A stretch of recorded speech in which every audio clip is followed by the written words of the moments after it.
Hello, my name is Marcus. I'm the compiler of a collection of therapy quotes entitled 1001 Windmills of the Mind, a collection of advanced self-help quotes taken from what's often called the psychodynamic or the psychoanalytic perspective, which long ago, as I understand, referred to by some as philosophical medicine or narrative medicine, helping us to know ourselves, helping us to discover new authors, helping us to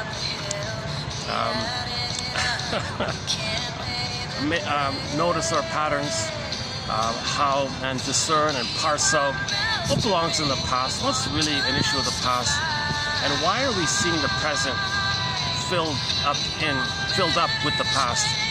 Why we can't fully just relax in the present, enjoy the present, be more realistic about the present, instead of having some kind of exaggerated fears transferred from the past, babyhood fears, or the baby thinks it's going to be a goner when mother hurts them, and transfer that kind of temporary experience or one-time experience during the nursery into the present. Why would we transfer immense feelings and fears and memories from the past to the present? Why don't we just drop, let it be kind of thing? Why don't we just say, like a hot potato, okay, a lot of pain, a lot of hurt, a lot of trauma, oh, let's drop it. Wouldn't that be easy? Wouldn't that be nice, right? Organism has memories. The memory puts you in a trance, and the trance says it's like a hypnotist, keeps you in the trance, and the only way out of the trance is by the consciousness of what happened to you. If you're not conscious of what happened to you, you're stuck in the trance, and you sleepwalk through life, go through the motions of life. Okay, one image is with trauma, the pin goes in the collar, and under the collar of the jacket is flat affect. Long ago, there was a term for this, athymolexia, no feelings for your words. In recent times, beginning in 73 with Peter Sifino's alexithymia, no words for your feelings. Okay, so under the collar, flat affect. Affect means feelings and it includes sensations, but it's a more umbrella term for feelings, just all around feelings. So just in general, overall, the feelings are flat, kind of thing. Okay, so the feelings is something beautiful, right? She says in the song here, give me something beautiful. She's looking for her golden ball. She's looking for her beingness. She's looking for identity. That's something beautiful. Actually, I should correct something here. This song we're hearing in the background called Something Beautiful by the folk singer Windmills. He's talking about the environmental kind of issues. Like, why are we destroying the beauty on the planet? She goes to a beach and there's dead fish all over the place. She goes there and there's pollution all over the place. What's going on here? Why are we destroying the beauty on the planet? So she wants something beautiful. Well, that, by the way, is a reflection of the memory that we didn't get the experience of beauty with the mother. The original, pure, beautiful aesthetic of the breastfeeding, the soothing comfort with the mother, that whole beauty of the beautiful paradise, Garden of Eden, Shambhala, Shangri-La. Shangri-La is a beautiful place, beautiful paradise. All these paradisical things, it's a beautiful state that the baby's in. He's in a blissful oneness like that. If that's missing, okay, what we do is we have a memory, okay, and then our behavior outwardly will be a reflection to make us aware of our memory, which we don't remember, what we're trying to remember. Our behavior is an attempt at memory. The outer behavior is a reflection of our inner state. So if the inner state was, the memory was, the baby didn't get the beauty with the mother. Okay? And now she's saying, oh, I want something beautiful. Look at the environment. So we pollute the environment. Okay, we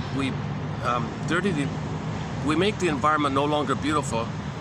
To say for us, for we to know ourselves, amongst ourselves, that we didn't get the beauty that we were supposed to have received. Babies are supposed to receive a beauty with the mother. Okay, so how do we communicate that we didn't get the beauty?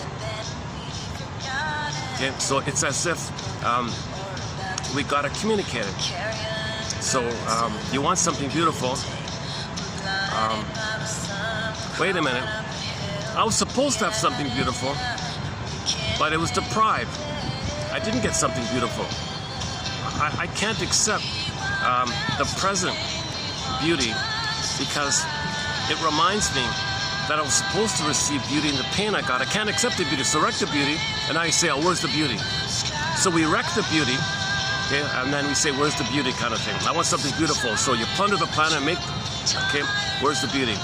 It's kind of like in the passive-aggressive topic that we're currently on. In one of the quotes, the example was, with passive-aggressive people, they transfer the demanding mother, the aggressive mother, kind of like onto everybody basically, whereby they interpret any kind of request. If anybody wants something or expects something, or wants it on their timetable or something, they'll say no. So they're still in the imprint of the battle with the mother. So passive-aggressiveness means, now the baby was conditioned that he can't show anger. It came out sneakily, covertly. So this hidden anger, this quote-unquote passive anger, this covert anger that the baby feels. Remember, the baby feels anger with the mother. Mother rejected, it goes inward. It comes out sideways, obliquely. It comes out in a sneaky way where no one notices it. And others get angry, kind of thing. So children may learn that the only way to express the communication that their needs weren't met, anger is an expression of unmet needs. Baby had a need for mother's love, unmet turns to anger, and mother rejects the anger. Where does the anger go now? It goes sneakily. Okay, that's the final pathway, one quote said. Imprint, stamp, seared in, neurowired in, prototype. Okay, working model, internal working model, psychic model, intrapsychic structure, endopsychic structure, some kind of map. We call it schema or schemata, blueprint, traumatic strip, curse, whatever you want to. Be careful with those kind of terms. But when shrinks use fate and destiny, they mean this traumatic script. Okay, now that's the lens by which you see everything. Okay, so you see everything in terms of that. So the present is going to be filtered through that lens, so you'll distort accordingly to fit the lens, kind of thing.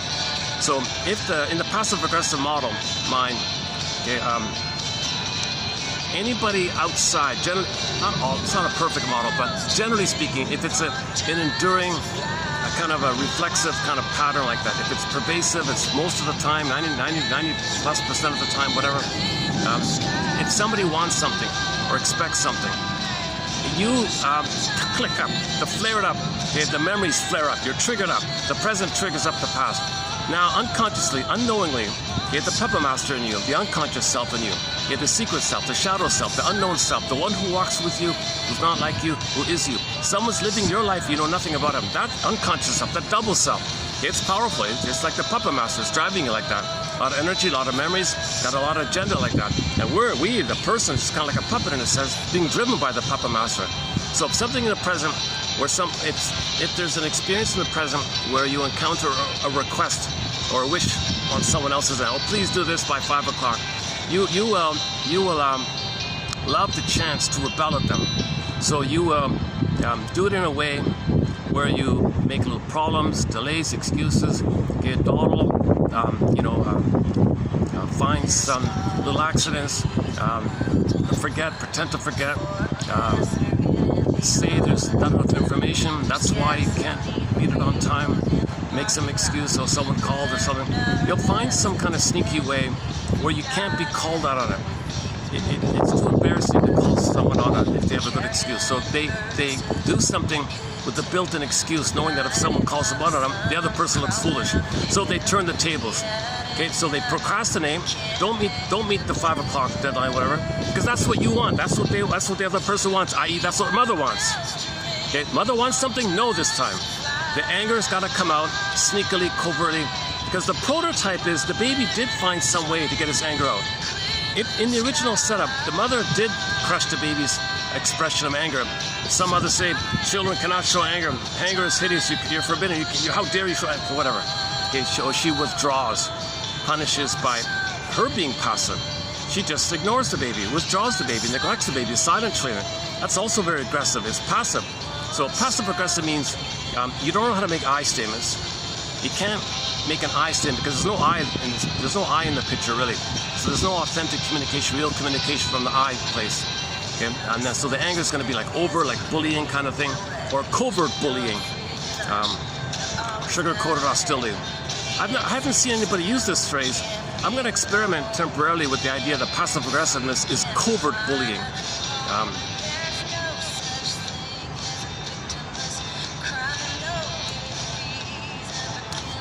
By the way, just a sidebar here. This song here, there's a lyric in a song here about polluting the planet. This song is an environmental song about why are we polluting the planet?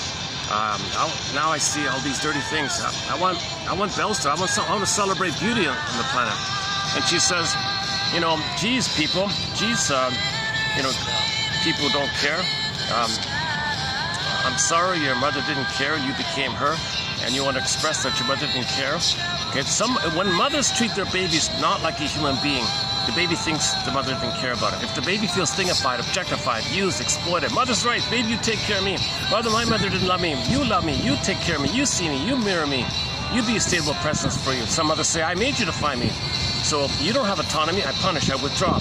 If you're down and out, I'll reward you to keep you dependent. I'll keep you alive, but you can't have your needs and feelings. Okay, that's the wicked queen kind of idea. So anytime the mother uses the baby in some kind of sense of entitlement on her end, that everything's about her, 24/7 narcissism, full-time job, 24/7 narcissism. So the mother can't give because she's only in a place of entitlement to receive. Baby comes on the scene. You're supposed to give, you got to be kidding. The mother thinks, I receive, I'm entitled. Baby, I'm entitled. I don't give, so she crushes the baby's spirit. Okay, eats the baby's heart. Okay, that's the spirit, crushes kind of pure, like his budding beauty, his emerging self, like the heart, a path with heart like that. The path with heart and the beingness is kind of like synonymous with your budding beauty and your ontological self, your sense of self, your soul, okay, your sense of embodiment. So you put a heart like that, just like an energetic heart, because you feel the beauty of the heart place when you have your beingness, and then when you express what's unique about you, that's a path of heart, meaning, pleasure, blue jay of happiness, bluebird of happiness. So the heart kind of is a general term. So the mother wants to eat the baby's heart, meaning she wants to murder, quote unquote, murder the baby's soul. Okay, it's not a physical thing. The mother keeps the baby alive, but she doesn't want to see the baby have needs, because only she can have needs. The only one allowed to have needs is her, the wicked queen. Okay, so the wicked queen means the mother never got enough love herself to graduate beyond the state where she of the blissful oneness. The mother didn't get the blissful oneness. She wants to get the blissful oneness, so she feels entitled to get it. She can't leave that tenuous place where she never got enough love to leave the blissful oneness. She still wants the blissful oneness, so she's kind of filling in for the missing breast memory. Baby comes on the scene. Baby, you're going to fill in for the missing breast. You're going to be the self-object for me. You're going to be the self-object for me. You're going to feed me like that. So she feels kind of in this compulsion to get what she missed, thinking if she can still get it somehow, she can resume development. So actually the mother wants to resume development, but the folly is post age 3, you can't still literally try to get it. You gotta, post age 3 or 5 or 6, you gotta identify that you didn't get it, mourn the losses, get the abreaction, get the firebird, get the phoenix, get the emotional knowing, with the cognitive insights, build your ego. Then there's a natural response called a firebird, okay, meaning like a positive abreaction, some kind of emotional, your body comes alive, it's like your body comes alive, like now you no longer feel like the velveteen rabbit. Now you can feel like the real rabbit. You feel real and alive. You want to feel real and alive. With trauma, remember the flat affect, you don't feel real and alive anymore, kind of thing.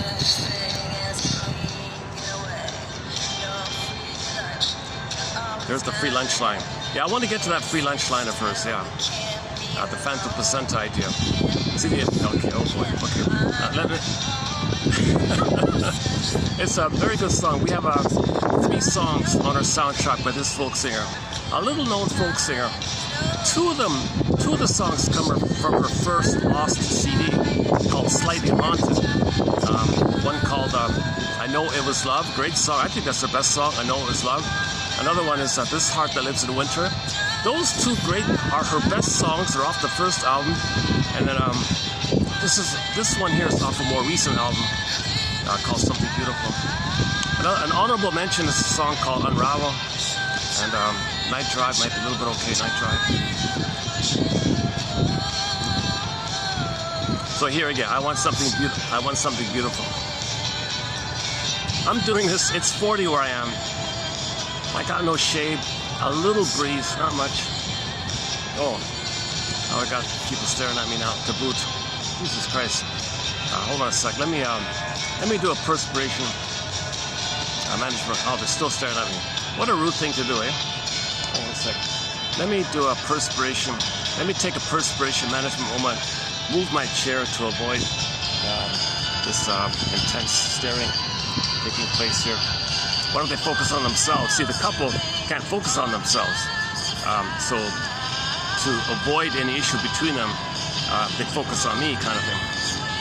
As a defense, to avoid whatever problems that are taking place amongst themselves like that. Are they still doing it? Look at that, they're still doing it. And they got this kind of smirky, kind of like, who cares? I'm bothering you, yeah, good, I got power.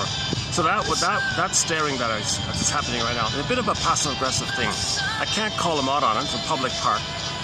So they get away with it. It's a sneaky, covert way to, who cares? I don't care about you. You're bothered by it, good, I'll keep doing it. I see you're uncomfortable being stared at a little bit, so I'll just keep doing it. And I can't be called out on it. If I see you annoyed, then that's vicarious delight that I'm getting my mother angry. I'm getting back at my mother. So passive-aggressive people is you're in constant, lifelong battle with your mother, but you do it in the sideways way, where you do subtle things that's covert and hidden. It's so-called drip-by-drip phenomena. And let's see, he's still doing it. Okay, let me take a perspiration moment here. Hold a sec. There's all the trees and the world's on fire. The forecasts are in and they all look dire. There's gasoline and rainbows in the parking lot. We learned our lessons and then we forgot it. Everything's broken or about to break. The carrion birds took what they could take. We're blinded by the sun, we're crawling up a hill. We added it up and we can't pay the bills. We want bells to ring, we want doves to fly. We want banners waving in a clear blue sky.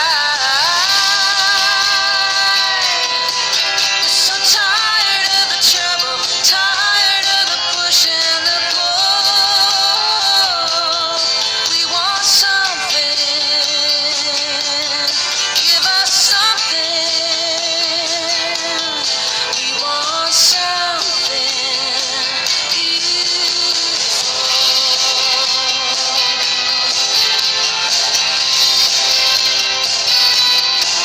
There's no such thing as a clean getaway.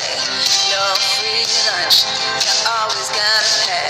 We can't sit still, we can't be alone. Can't break free, can't find a home. And there's no such thing as a victimless crime. No good reason for killing time. There's no use wondering what we should have done. The die is cast and the time has come. We want bells to ring, we want doves to fly. We want banners waving in a clear blue sky. We're so tired of the trouble, tired of the push and the pull. We want something, give us something. This is a temporary, let's just temporarily move here. Chances are that the frustration between the couple will build up and they'll leave to look for another distraction. So they can't use me to triangulate. So we'll talk about Murray Bowen's triangulation theory, where if there's too much tension between a couple, they need a third to focus on to see their unloved self. Okay, so their shame is externalized in their fantasy. Plus, poof, at the same time, when they see their unloved self on others by thinking, what's wrong with him?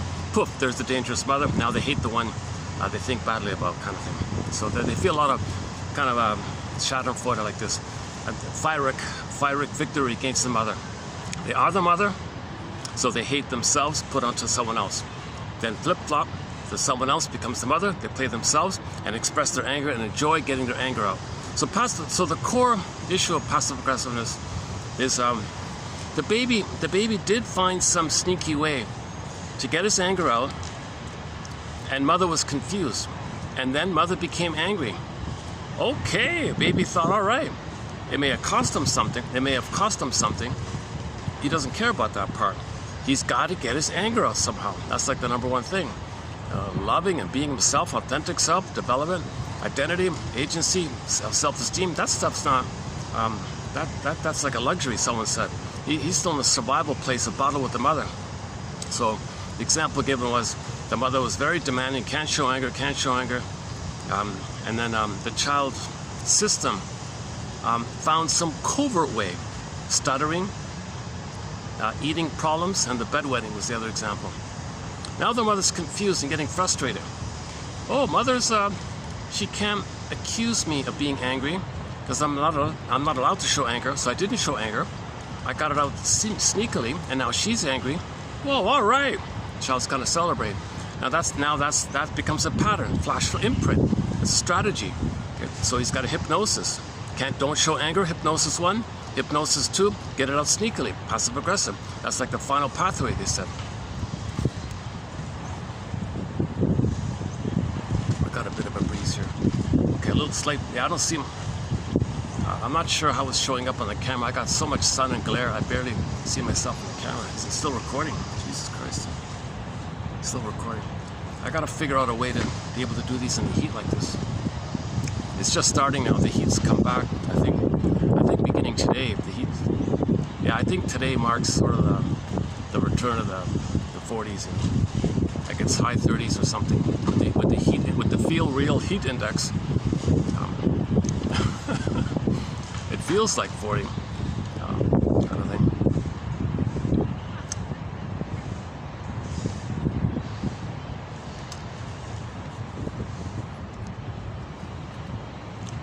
Yeah, so I've got two things going at the same time.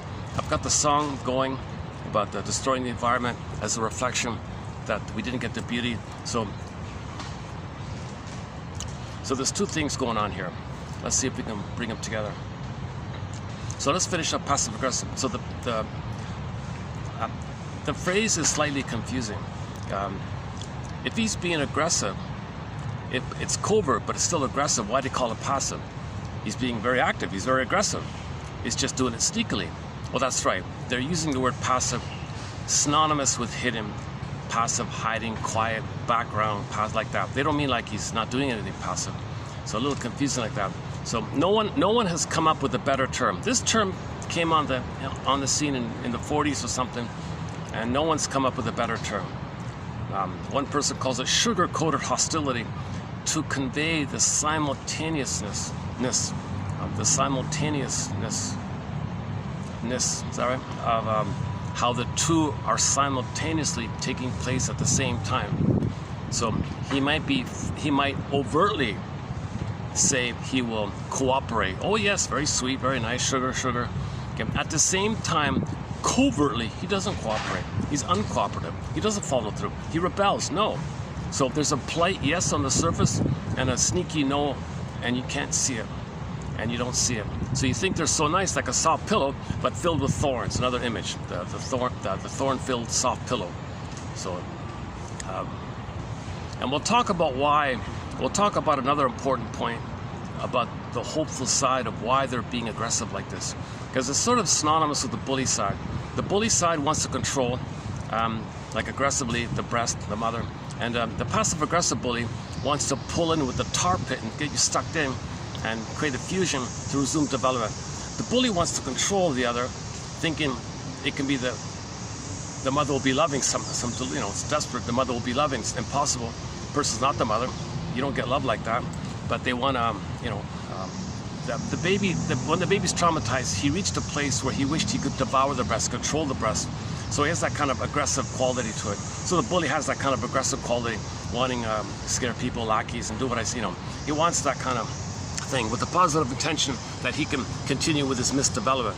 Remember, stunted development. The bully pattern and covert bully pattern, okay, all the other narcissistic stinger personality patterns, Iago, and so on, there's all a desire to resume development. But if you're not conscious, then you're living the provisional life, the unlived life, because you're stuck in the past, transcending the past to the present. Okay, the present is just being used to pick up the problem where you left off with the past, hoping to resume development. But the present isn't a past. Nobody in the present can be the mother of the past, and so you're not conscious of it. But the compulsion is that the brain, the unconscious self, Okay, remember before the double self, the secret self. This self of us, okay, or simply the amygdala, doesn't know time. Does not know time. Well, you know, I feel like I'm almost getting a sunburn or something. It's really scorching around here. Jesus. All of my indoor options were taken, conferences. This is the first day back at the end of the holiday. Whoosh, all the conferences are back.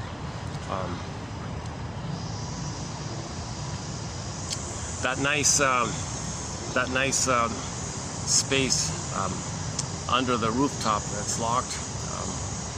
Sometimes they leave it open. Okay, let me do another perspiration management moment here. Let's see if we can stretch this out a bit longer. I'm kind of waiting. It's much hotter here for some reason. I'm waiting for that those people on the side to leave. I'll go back. This is way hotter here. Okay, why am I telling? Enough about the weather. Yeah, hold on a sec. Let me do oh, look at that, eh?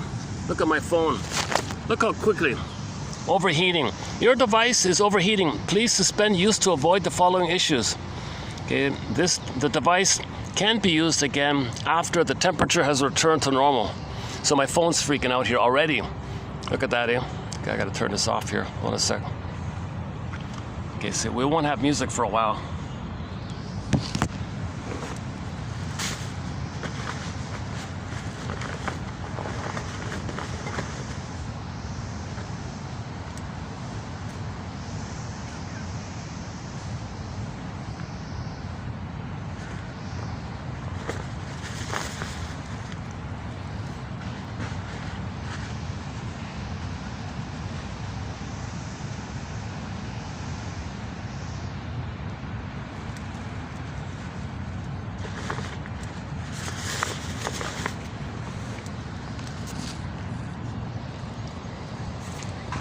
Still recording? Jesus, still recording? Okay.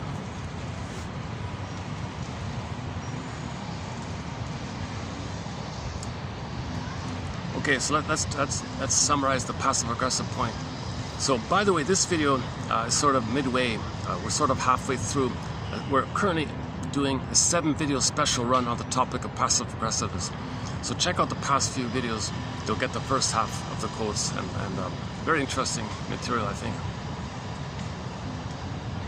So think about that. The image is the Howling Man Twilight Zone episode.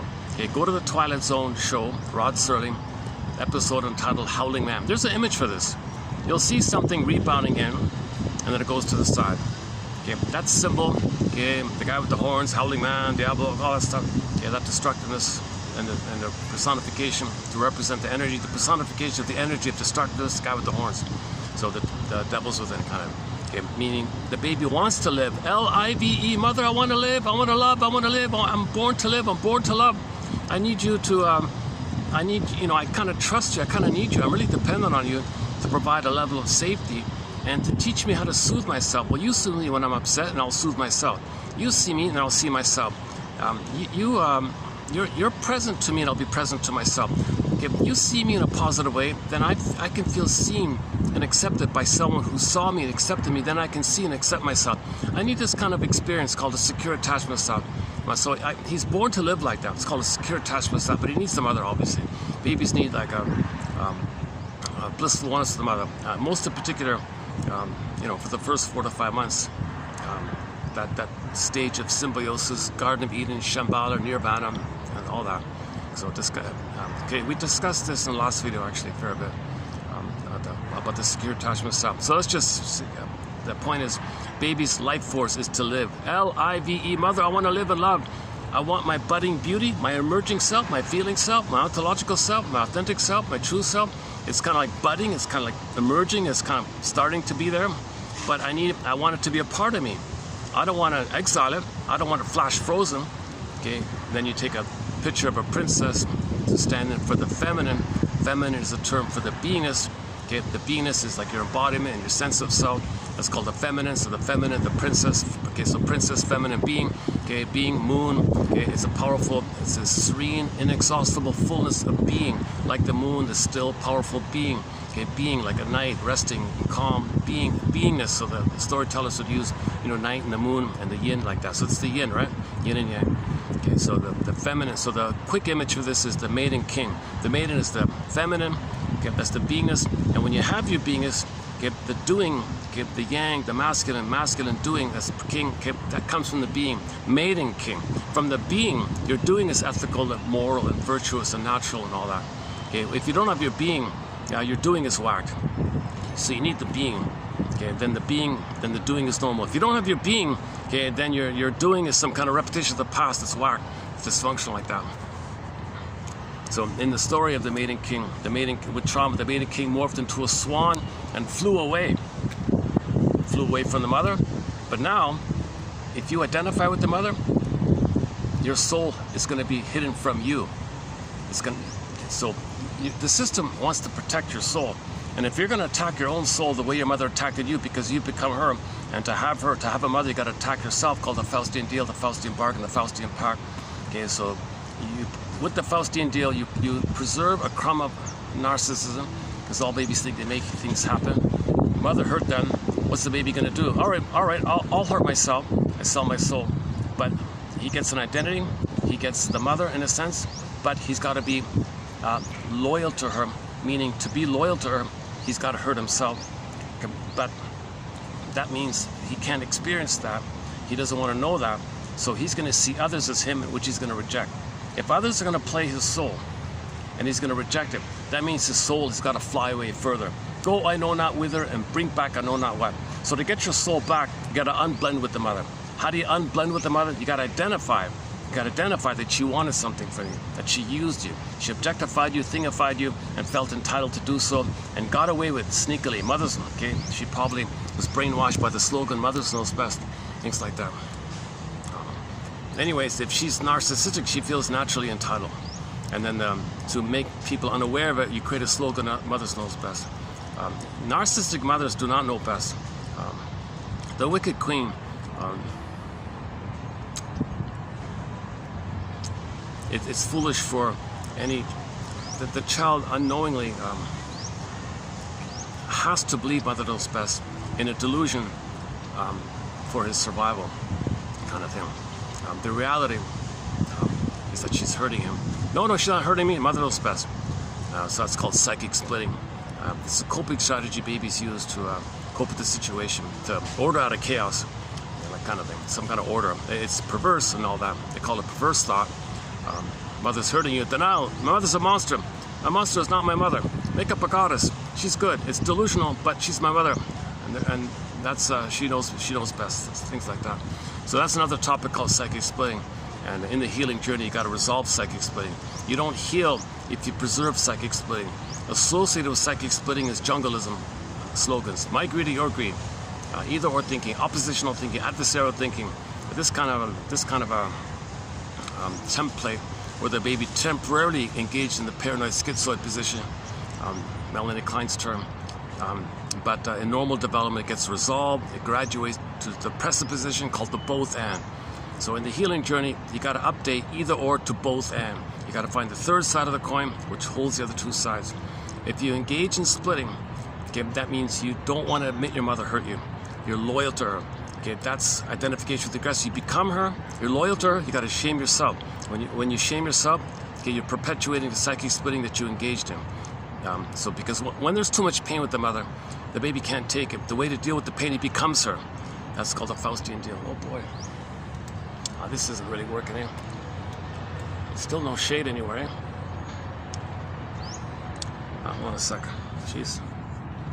This is definitely the hottest day so far for me. It's been okay for the past couple of months, but I think the next 8 months is going to be like this, eh? Jesus.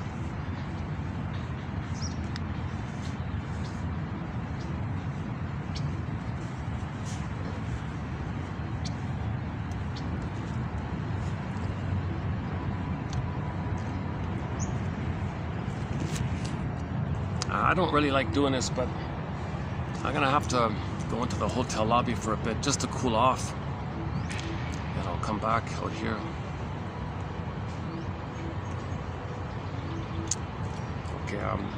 maybe fast forward this video at least in 15 minutes or something. I usually just keep the camera running the whole time.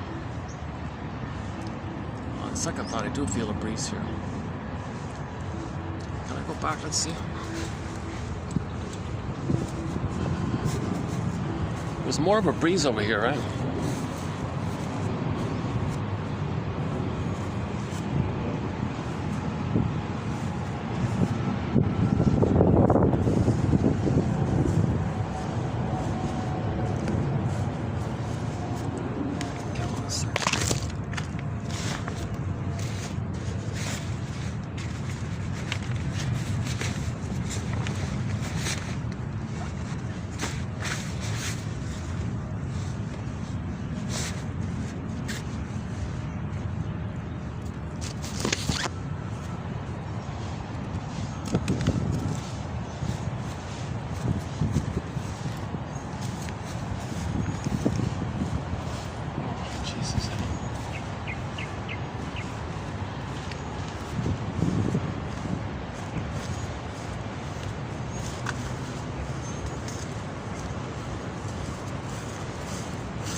Yeah, why not? Why can't I just do it here? Can I do it here? Okay, let's cool off first.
Alright.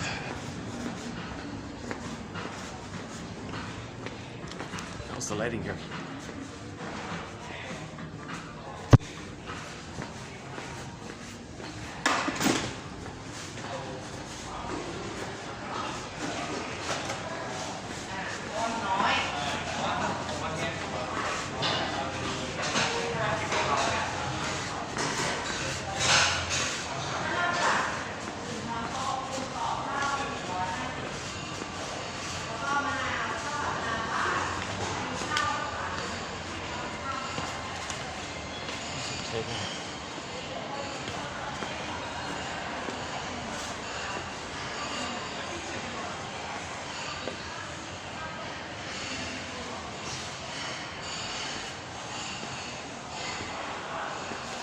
Let's double check though.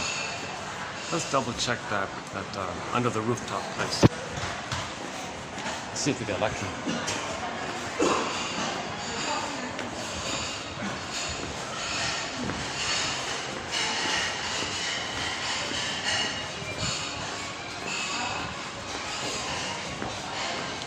Oh, nice, interesting sweater.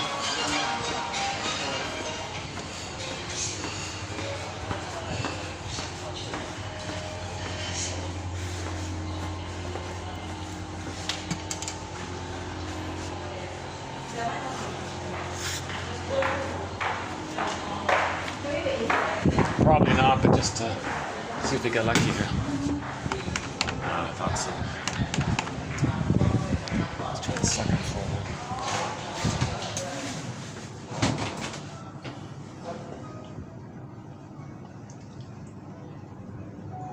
Second.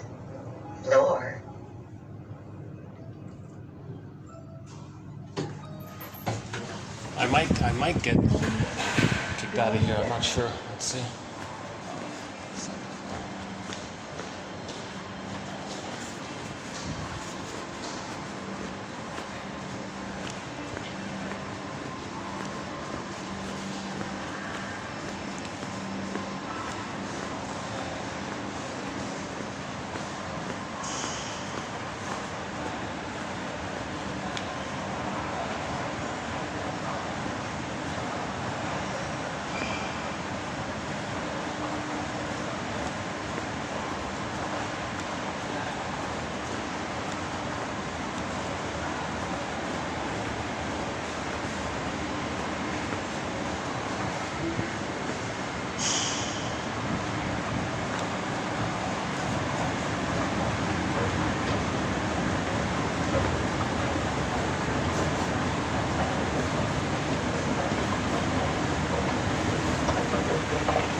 What about this place?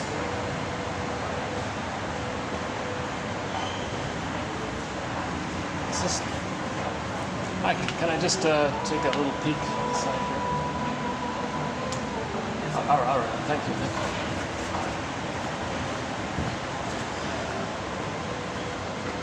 Oh, they had chairs here. Oh, they took it away. Huh?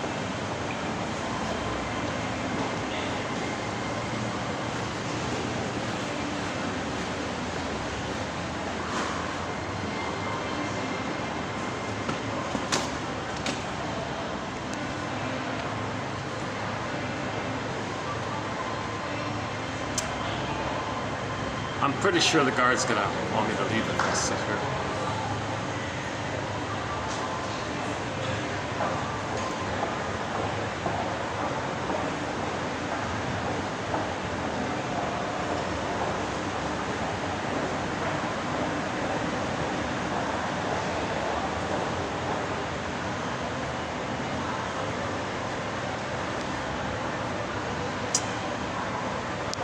Okay, hold on a second.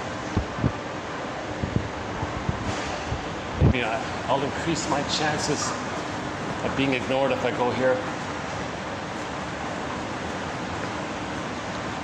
What about here?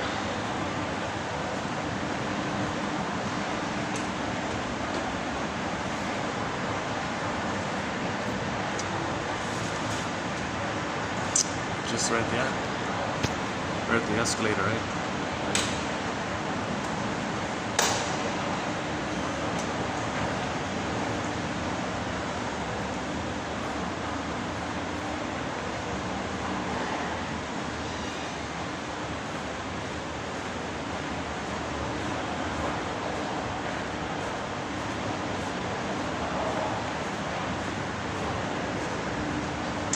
Just here.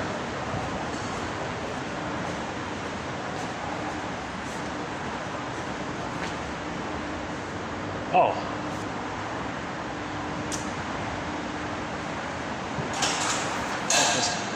What about just here?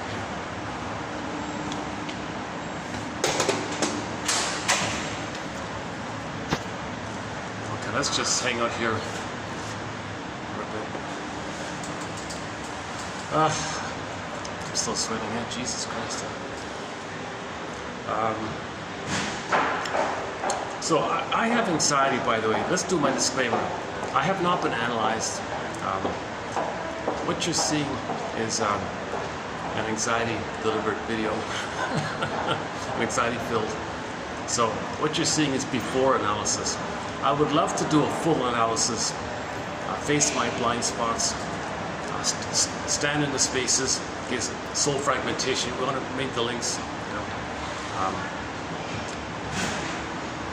You see, the fear of making links is it brings up the memory that you're being disloyal to the mother. Your mother wanted you to fragment your soul because she couldn't tolerate your needs. Okay, so when you heal, you got to face this issue that your mother was angry at you for having a heart. Hold the phone, mother. So why would a mother be so impaired, so confused, so messed up that she would rob and eat the baby's heart?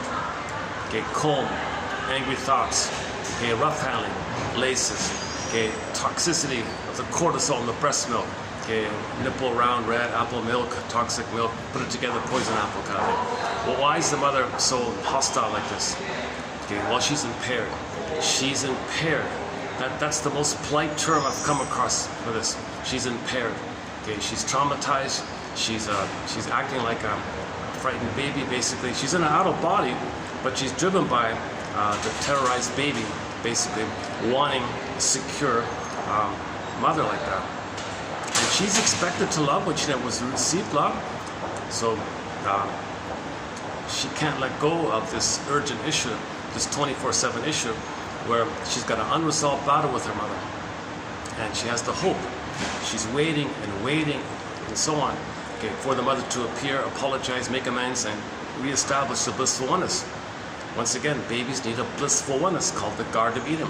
Babies cannot have, they're not supposed to have their Garden of Eden shattered right at birth like that. That's a betrayal trauma. Babies expect a continued paradise for the first 4 to 5 months, but at birth, this is all gone in many cases with the removal of the cord, the placenta, scale. Okay, hormones go away, towel, then the return, hormones gone, no skin to skin.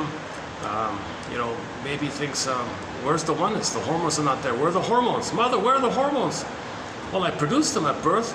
And where are they? How can we establish the attunement, the attunement, the blissful, symbiotic, narcissistic, blissful fusion between us? I need that fusion. I need paradise, mother, I need paradise. Where are the hormones for the paradise?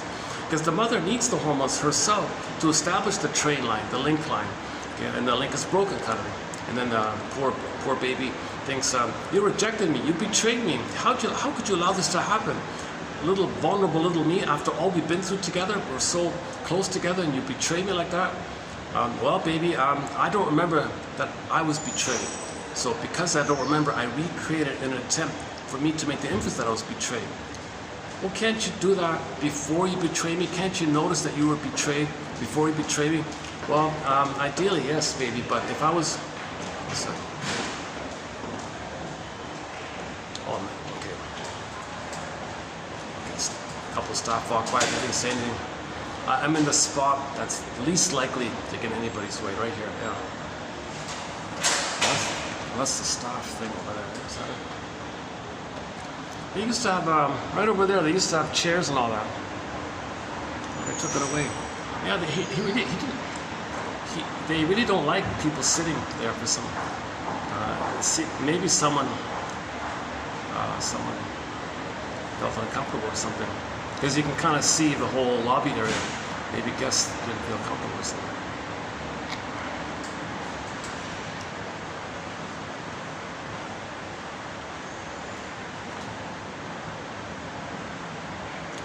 Okay, the staff are just walking behind me. So far, no complaints. Hold on a sec. Let me do a perspiration management moment here.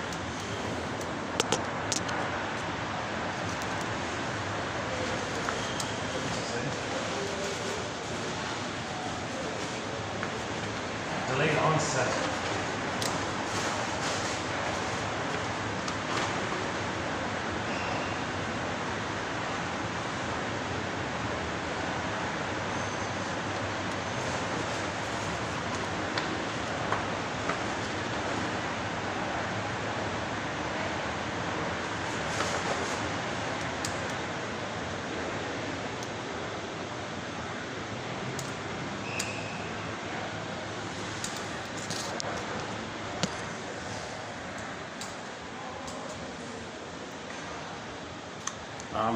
So the baby is going to be angry by all this, obviously, right? But like the image in Howling Man, Twilight Zone, it's got to come out. Where does the baby's anger go? The metaphor is like the river hits the bank. It's continuous desire and life force, like the river hitting the bank. Mother gaslights the baby. Mother punishes it. You cannot show anger, but he is angry. Double insult, right? First, the baby had an expectation. Mother, are we going to connect? No. Soul frozen, flash frozen, exiled soul, chasm, basic fault, core fault, pain, psychic pain, beingness missing, swoon, numb. Whoa, survival brain. Mother, you're dangerous here. I'm angry that I lost my budding beauty. My Snow White, my soul is exiled. Mother, I'm angry that my soul is exiled. That's who I'm really, that's my authentic self. That's my embodiment. That's my live and love and pleasure and joy and affection and creativity and just enjoying the present. That's the natural state of affairs for her. That's the quote-unquote more human side of being. Mother, you robbed me of the quote-unquote more human side of being human, and you compelled me back to the amygdala place. I'm really angry at the loss of my soul like this. My soul was compelled to leave. My soul said, it's not safe. Go, take off. My soul flew away. It morphed into a bird and flew away. Mother, I'm angry that my soul is lost. Look what you did, kind of thing. I trusted you to make it safe for my soul to be a part of me. Now, my life force goes to the survival brain, okay, the stress response, the amygdala place, okay, the limbic system kind of thing. And it's all about survival, that part of the brain. Okay, it's often nicknamed the iguana brain, salamander brain, a lizard brain, gecko brain, frog brain. Take your favorite pick. You can nickname that part of the brain after those kind of creatures because those creatures only care about the survival, reproduction. Just that kind of brain, basically just survival. So you got the survival brain, the feeling mind, the feeling cell, you got the cortex, okay, the 3-in-1 brain. The brain has 3 parts. Okay, the amygdala, okay, the spine, the tip of the spine, the whole system. Like the salamander image, I guess that's Janoff's favorite one, the salamander. That just has this cold-blooded survival kind of thing. You don't see lizards, you know, with family and love and affection. They're just cold, you know. But human beings, you know, we millions in evolution, we develop a body. We have like a warm body, right? A body, feeling self, embodiment, called embodiment. And that's where the joys and that's where the feelings are. We've got a feeling self. Okay, the lizards don't have like the human feelings kind of. They just have the sensations of the instinct related to survival, fear. So the child is freaking out. Mother, you robbed me of my feeling self. Yes, with my cortex I can understand things. Okay, but the soul is missing. Another image for the pin and the collar, and one interpretation of one version of the Snow White image in the coffin is that she's awake. So imagine Snow White in a glass box, and awake, but she's in a glass box. So she can see through the glass, but cannot feel through it. The metaphor means the person's going to like live in life, understand life, pay the bills, drive a car, function in life, get 10 PhDs, exist in life, do things in life. They can see, they recognize reality, but they can't feel in the life. Now we live to the extent that we feel. We live to the extent that we feel embodied, have embodiment. That's the feeling of being real and alive. And from this feeling of being real and alive, okay, you have the capacities of the authentic self, the true self, the real self. And that's the area of affection. That's the area of enjoying the present. That's the area of play and spontaneity. That's the area of the warm feeling of being embodied. And now you have an inner life like that. You have an inner presence within yourself. It keeps you calm. It keeps you, it's called the serene, inexhaustible fullness of being. Mother, you robbed me of my serene, inexhaustible fullness of being. And it's gone. Now I've got PTSD from this trauma. You gave me relational trauma, interpersonal trauma, developmental trauma. Okay, this is kind of, and you failed me at birth. I got birth trauma. And you were smoking when I was in the uterus. You gave me prenatal stress syndrome. Made me very vulnerable to the birth trauma, compacting the impact of the power of the birth trauma. Because you smoked when I was inside. Mother, you really betrayed me here. Okay, so, anyways, the child's going to try to establish the connection with the mother, but she can't. She's frustrated. Baby, what are you complaining about? So the mother's triggered by the frustration that she can't understand the signals of the baby. In her frustration, she might punish the baby overtly or passive-aggressively. So the neglect, the passive, quiet, silent, treat me, leave me alone, or the overt one. So it's aggressive on both ends, over-bully or covert-bully. There's no sense of the mother reflecting on her eye, making amends. For the mother to make amends to the baby, she's got to apologize to the baby. To have an apology, it's got to be an I there. I feel sorry. So the mother's got to say, I feel sorry. Jesus. All the staff are passing right by me. Let me try another spot here. Just a question of time before the staff start freaking out.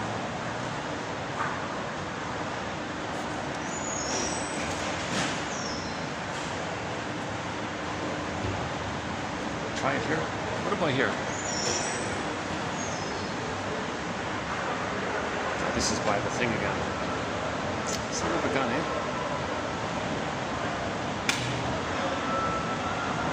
Let's try it for a bit then.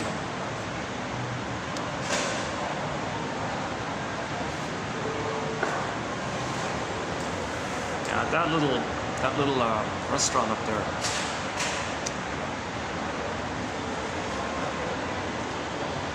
It's got a potential, but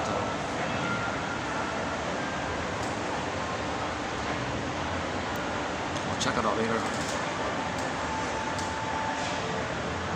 That's when I finally cool out. It'll take me an hour to cool. Can you believe it? It's going to take me almost an hour to. Okay, enough about the weather. Jesus Christ, why am I? See, that's childlike. That's the child in me. You know, oh, I'm sweating, I'm hot.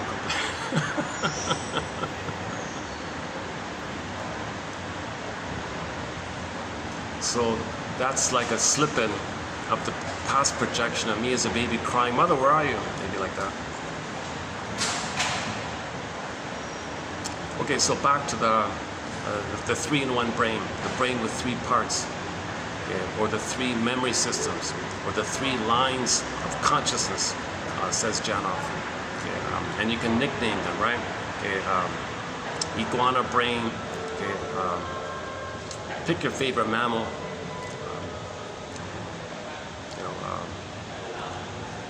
The golden retriever, one, I guess.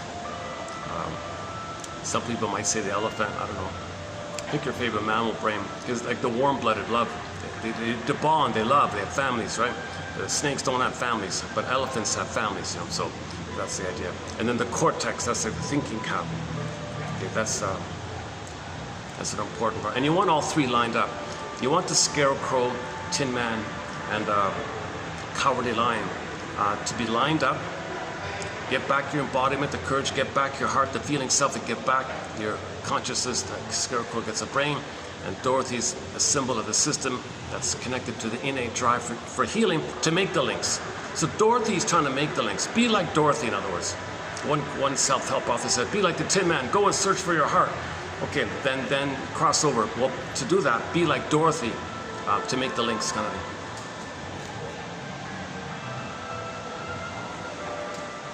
So back to the baby saying to mother, I'm angry here.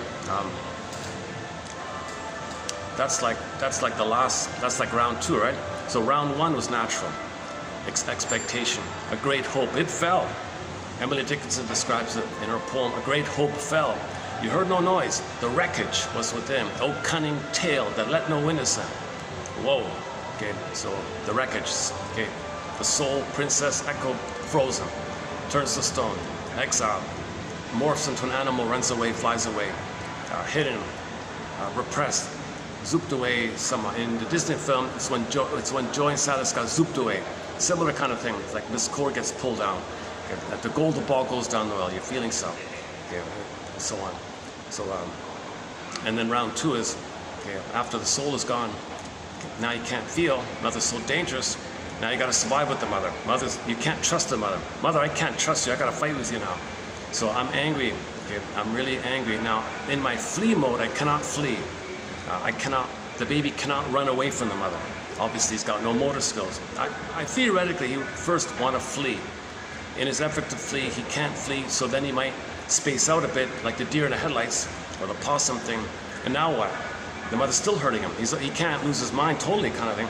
So he's compelled to some kind of quote-unquote fight mode, but what a position for the baby in. Why are babies being put in a position where they're supposed to fight with the giantess in the nursery? Why are mothers putting their own little baby in that kind of situation? You know. So how does the baby? So the baby obviously can't do that. What's he supposed to do? So he ends up in the fantasies.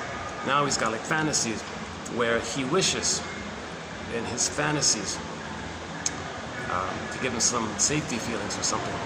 In his fantasies, the fantasies might trigger some good chemistry or something. The fantasy is he's got to feel safe. So the fantasy is he wishes he can gobble up the mother, okay, because he's in an oral rage kind of place, and by doing so he can control the breast. Or first he wants to control the mother, but to control the mother he's got to possess or devour her. So that is just fantasy land, right?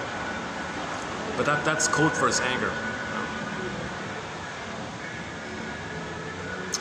Okay, so now, nevertheless, the baby is screaming and angry.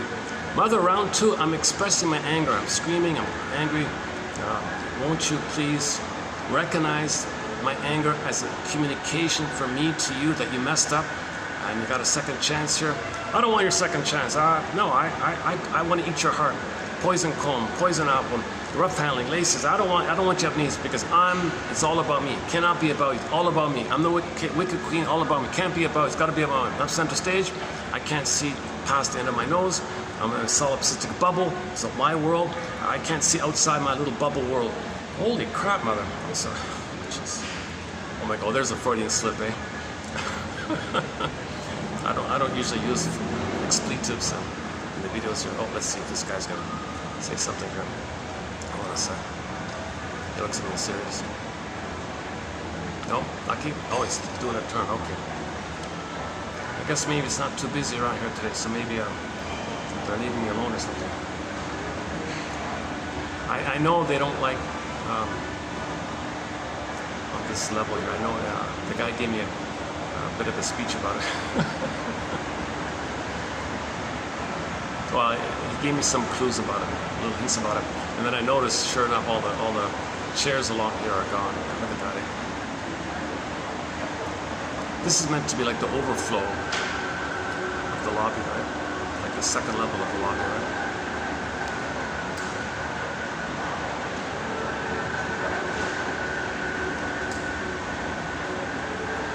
So in the round 2, mother, I'm angry now. I'm screaming, I'm kicking, I'm flailing about. Maybe I'm showing anger in my face. Can't you see that I'm angry? Can't you see that I'm in pain? Can't you see that I'm angry? Can't you see that I'm scared? Anger, like, can't you see that stuff, mother? I'm not. Oh, you're criticizing me? What are you talking about? Oh, you hate me? Mother, you paranoid? What's wrong with you? So the mother has what's called symmetry. She thinks emotionally the baby's her mother criticizing her, and she's fighting back with the baby. Can you believe it? Mother, I'm not your mother.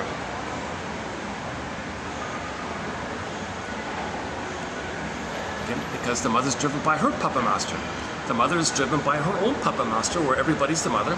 And if the baby wants something, that's her mother wanting something. No, baby, no, mother. And the baby's saying, what do I do here? What do I do with my anger at my mother?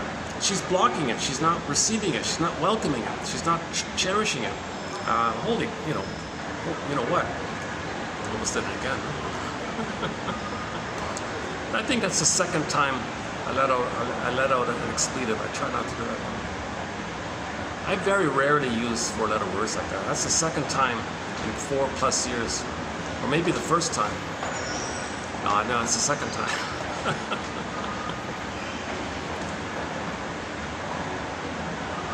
Maybe I feel some anger at mothers for their not making some effort to heal themselves, to be in a place to not traumatize their babies, and where they feel entitled to use the baby to meet her needs. That's an angry kind of thought, you know. Mothers are not supposed to use babies to meet their needs. Enter the Miss Anne Sexton 1960 poem. Baby, I made you to find me. I didn't make you to love you and so you could be yourself. I didn't care about that stuff. I thingified you, objectified you. I wanted to be fed and nursed, so I made you to find me. I wanted a secure base. You're going to be my mother. You're going to be stable. I'll brainwash you, and you'll be dependent on me. You'll come to me. I'll feel important. I'll feel seen. You'll be the base. I'll use you as a base for me to find myself. Some mothers twisted. They do that. That's passive-aggressive, right? Very passive-aggressive, obviously, and aggressive, and passive-aggressive. Some people say, yeah, why do you say this passive-aggressive behavior is passive? There's nothing passive about it. Okay, once again, it's just, it's not. She's not like being an over-bully. It's kind of hidden. If a mother has a baby and then covertly use the baby to meet her needs, this is all kind of hidden. That's what they mean. It's aggressive, obviously, but it's hidden aggression.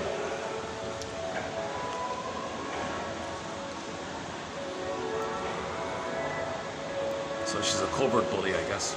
Yeah.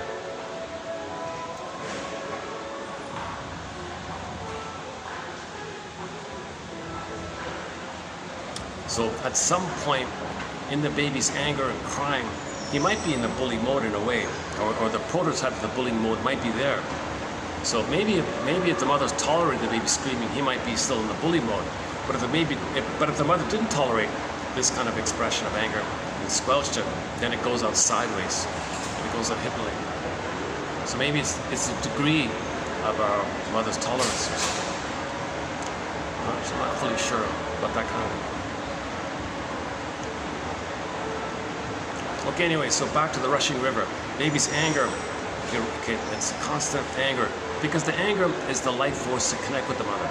But the life force is now dedicated to the communication that the mother failed and she's angry, but still related to the baby and the mother.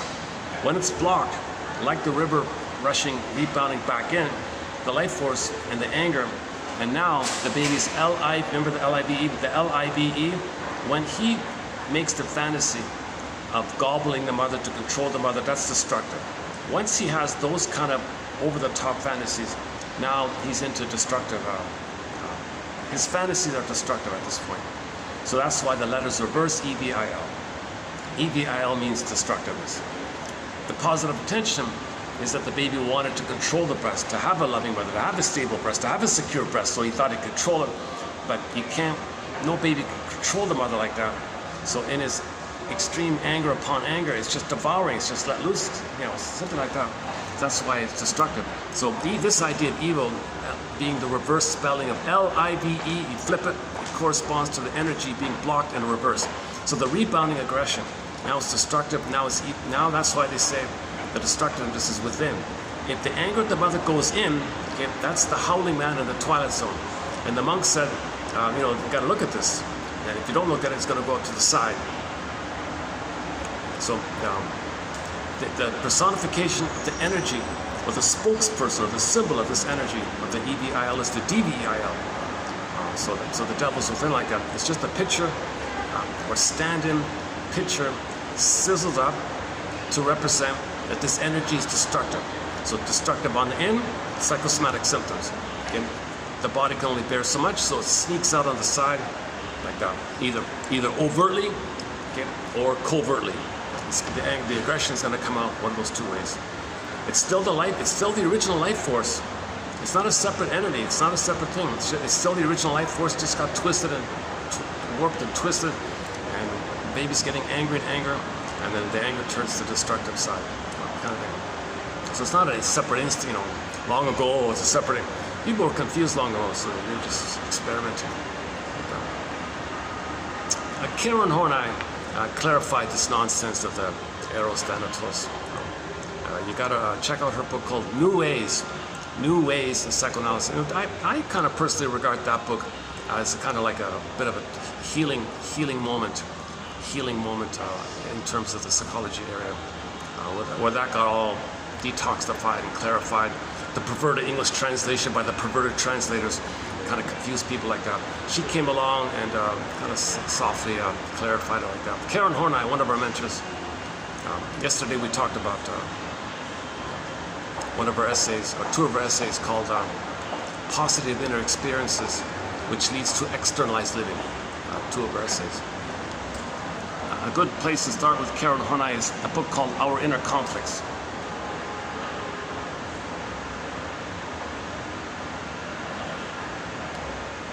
Oh good, even the head guard, the head security guard didn't come let me alone here. Yeah, I got a nice view here.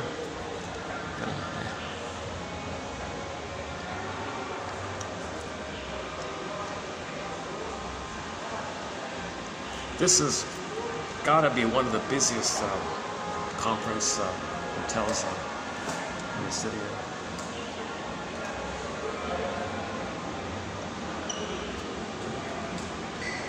Okay, so back to the poor baby,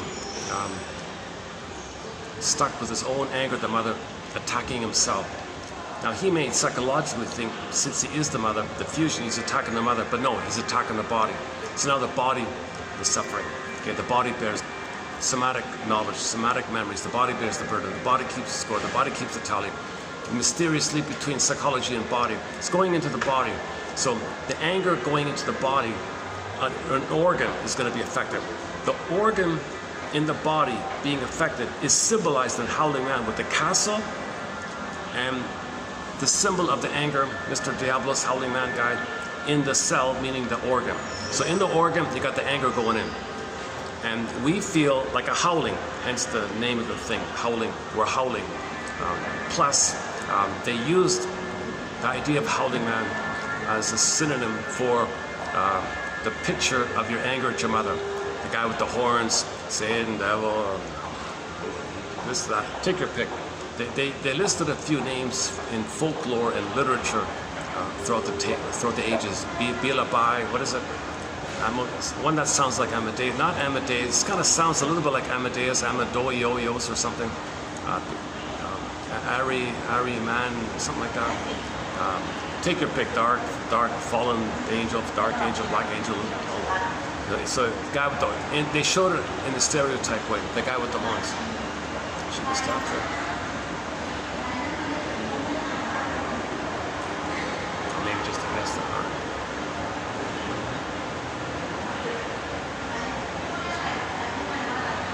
Actually, this would be a great spot to do the videos in. I got a fun view here. Actually, the AC isn't really on too high here. It's kind of kept pretty low here.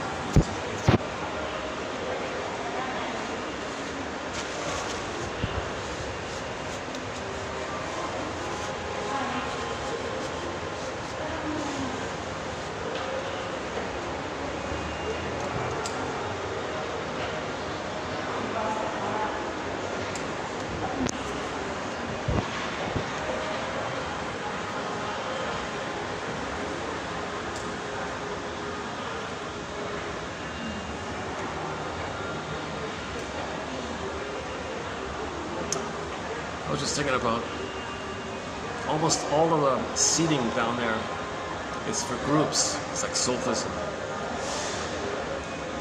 I don't see any kind of like paired. It's all like 6 to 8 people for each little setting.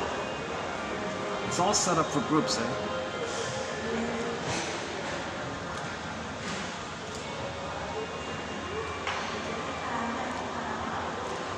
Okay, so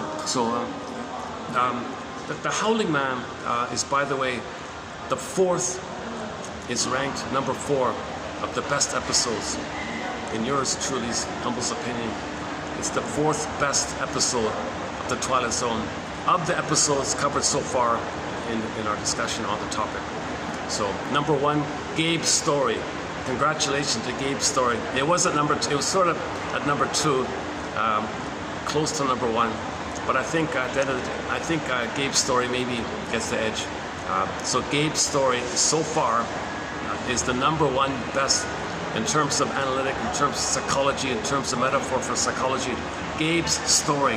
I could spend 3 hours talking about that. Almost tied with it is Wong's Lost and Found Emporium. Amazing episode, great episode. Really a great episode. I could spend another 3 hours on it. Take My False Light, Please, about the comedian guy. Okay, and then Howling Man. It went up the ranks, and then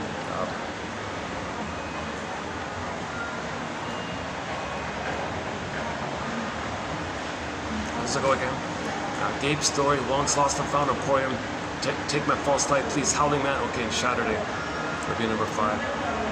Recently, we discussed Season 3, Episode 17, about the folly of trying to expect your mother to apologize. And you'll hurt yourself with that attitude. You got to admit that she couldn't love you, that she was impaired. The metaphor of that story was he wasn't aware of that, and he stubbornly tried to convince them. He went to an elaborate effort, created an elaborate setup to persuade the stand-ins for the mother, the repetitions of the mother, the 3 authority figures. He transferred the mother onto 3 authority figures and recreated the same thing with the mother with those 3. Took those 3 in. Please apologize. Yes, I made mistakes, but you were really cruel and you really attacked me. Because those 3 were like the mother. What? You want something? That's my mother. I attack you. I'm not your mother. I'm your child. I'm not your mother. Don't attack me thinking I'm your mother. Stop fighting with your mother. I'm your baby, not your mother. So he was trying, could you please apologize for that? No, you want something from me. I attack you. Oh my God. So this is a kind of psychotic, secret psychotic thinking that's going on underneath. Called the Shrieks call it perverse thought, psychotic thought. There's a psychotic thought going on like this. Now nobody sees it because it's passive aggressive, because the cortex is pulled in to create rationalizations, excuses, flim-flammery, duplicity, beliefs, like convincing beliefs that fool everybody, so you get away with it. And so the cortex is being misused in a way, because the cortex is meant to, it's originally in its healthy state. And the healthy relationship is that the cortex lets you be conscious of your unique beingness, which you express, and there's the blue jay and the bluebird and the pleasure. And the cortex and the limbic stuff is just the automatic kind of things, you know. Just once in a blue moon, it flares up. You know, if there's a drunk driver on the road, you gotta be alert. You know, it's not meant to be like permanently on all the time, you know, constant. You know. So the normal state is the cortex is there to make you conscious of your beingness, but if the beingness is missing, okay, then the pain from the limbic system says, hey cortex, a lot of pain here. The person can't know the pain. Yeah, okay, iguana, I hear you. Let's make the person unaware of the pain. Let's repress the knowledge. Let's create some excuses and beliefs, and it'll fool everybody. Well, good work, cortex. So the cortex is being kind of pulled in that way. For more on this point, read Arthur Janoff's book called Beyond Belief. Excellent book. Or you can go to this channel, 2745 to 70. We did a 26 video special run on the work of Arthur Janoff, and included in those 26 videos, there's a section from that book, Beyond Belief. A hard to find book, very hard to find book. So luckily we finally got it, and we got the best quotes from it here. It's mostly about the cults and all that, and the cults have these beliefs. Well, the beliefs are there to numb the pain. The pain creates the beliefs, whereby you believe something and you're not aware that it's the pain that created the belief. That's a trick like that. So he spells it out there. So the cortex is kind of just there to numb the pain. It's just using beliefs and fantasies and things to numb the pain. It's kind of like an internal trick of fantasies and beliefs to numb the pain. It anesthetize the pain, make you think you're important. So if you join a cult or something, you feel important, well, and you believe it, you know, and then you need to believe it to get the chemistry that you're a little god, you're special or something, and you're in this little club and you're above others and others are down, you're one up, you know, they don't know. You create these fantasies like that, and then that blips up the time when you were in the uterus, where you were a little king and a god, and in that state that you blip up in the fantasies, you got serotonin. You felt a blissful feeling, so you feel all powerful like that. So people who join cults feel like infantile god, you know. Bergler calls it infantile megalomania. Yeah, that takes a while to kind of run through that, all that.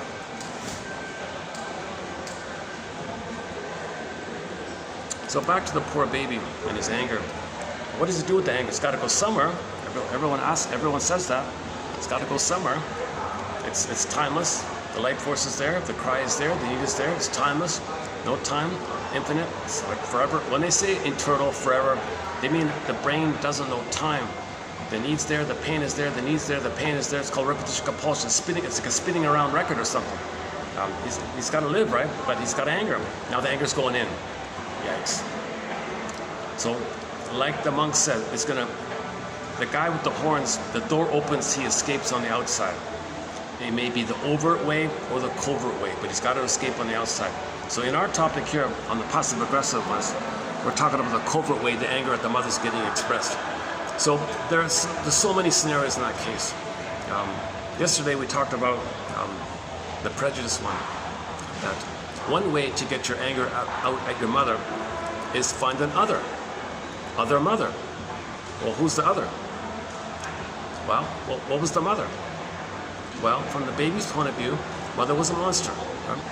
Mother wasn't a monster, but the baby coped with the pain of the mother's problem by projecting the image of his rage, of his own rage, a symbol of his own rage. The guy with the horns puts the picture, unreal, symbolic picture, onto the mother to not feel the anger. It's a coping strategy. Now he's paranoid. Now he thinks the mother's that image. Doubly unreal. The image is not real, and the mother's not a monster. But double trickery to protect himself somehow. Otherwise, if you were to know the truth, if you were to believe the truth, that actually the mother is hurting him, he can't know the truth. You can't handle the truth. Baby can't handle the truth. So the trickery is he projects how he feels, which is a symbol, and describes the symbol, or thinks the mother is that, puts that symbol onto mother. So in other words, if the baby feels like a hungry, devouring wolf, the mother's a bigger, hungry, devouring wolf, and he's an innocent little baby again.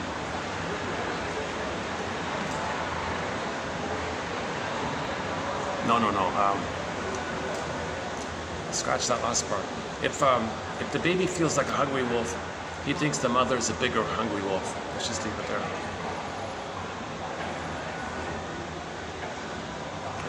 I have to pick up on that point where it goes from there. So anyways, in the passive-aggressive version of the howling man sneaking out obliquely, tangentially, sneakily, sideways, covertly, it's kind of like this hidden thing. In both cases, the overt expression of hate at your mother, anger at your mother, or the covert expression of hate at the mother, one way you can do it is to find an other. Because if you find an other, there's your mother. How does that work? Well, conveniently, just put a dash between the M and the O in the word mother, or put brackets around the M in the word mother, just to show it like that. So find an other. What's the other? Well, typically we say the other is someone you don't know, unknown. If someone is unfamiliar to you, it can be trite. You don't know their language. Unknown, other. Very trite stuff. Anyways, that will trigger. Cupid has another batch of arrows, transfers. So you're going to transfer the mother onto the other, called transfer. So Cupid has got two baskets. The hopeful side is where you think you can continue the bliss. That's the romantic love one. But when mother hurts you, that's the other arrow basket. So transfers. So in the present, you're going to see the mother who is a monster onto the person of the present, and think that's the person of the present is your mother fantasy in the past. It's psychotic stuff, but you got to find some way. You're desperate to find some way. Hey, Cortex, provide some cover for me, will you? Give me some excuse. Give me some flim-flammery. Make it up. I don't care. I got to get my anger out of my mother. Tell me something that's all BS. I don't care. Just so long as I can make myself unaware of the truth. Fool me. Fool everyone.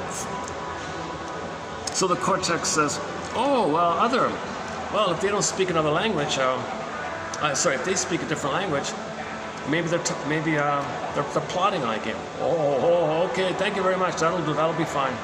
You don't check it. You don't care to check it out.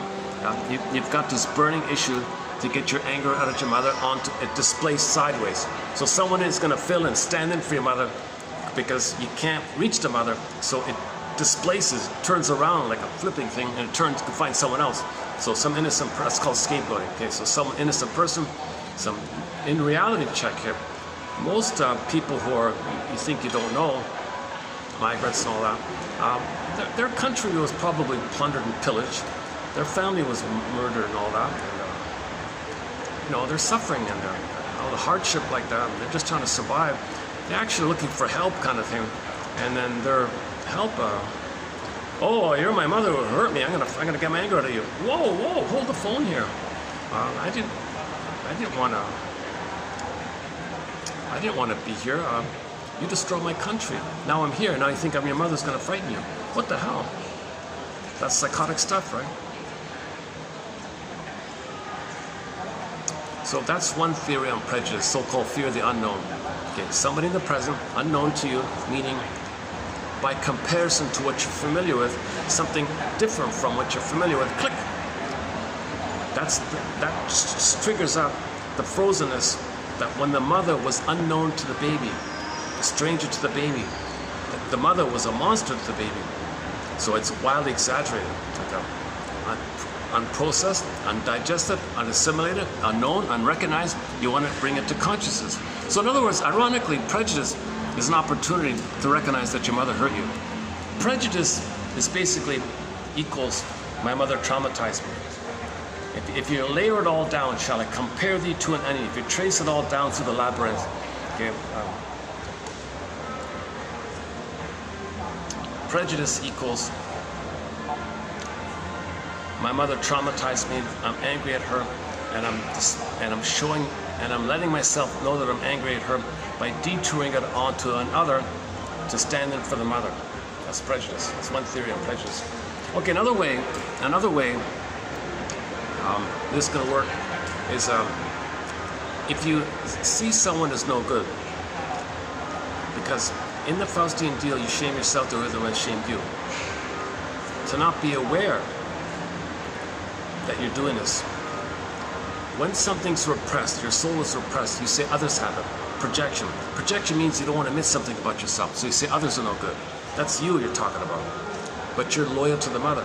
You gotta have a mother. You gotta feel important. You gotta feel important and you gotta have a mother. So that's the Faustian bargain. You gotta sell your soul like this. But you don't want to be aware of this. Okay, so then you say others are no good. Poof, there's your mother. Now you're angry at your mother. Open the door, howling man. You hate the one you just thought badly about. So traumatized people hate the ones they hurt. So they shame someone and mock someone with they're talking about themselves, but they're not aware of it. They do it to not be aware of it. It's called projection. And then the other person just shamed, who is your own soul, poof, there's your mother. And now you play yourself, open the door, you're angry at the mother, goes to the other, like that.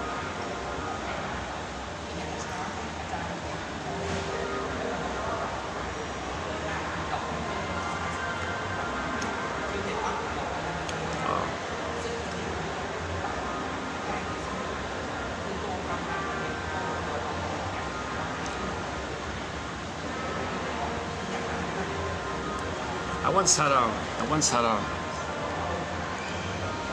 restaurant in another hotel let me use sort of like their little used meeting room for a little while. That was great. Yeah.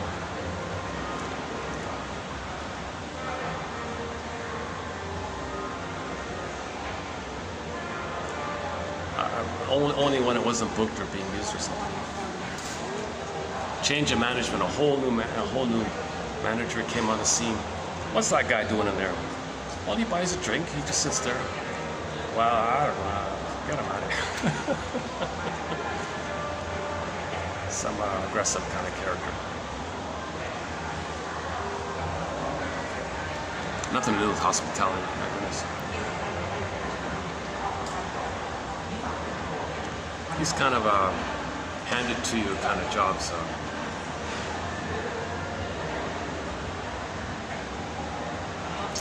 Sorry, where are we at?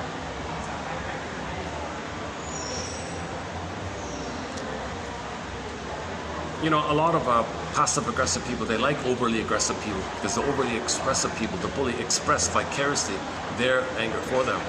So a lot of passive-aggressive people might make friends with overly aggressive people. So that's the 5 and the 8, or the 9 and the 8 on the Enneagram. So the 8 and the 9 are side by side, and there's a line between the 5 and the 8. So there are a few helpful images from the Enneagram with the lines like that. In particular, the 5 and the 8.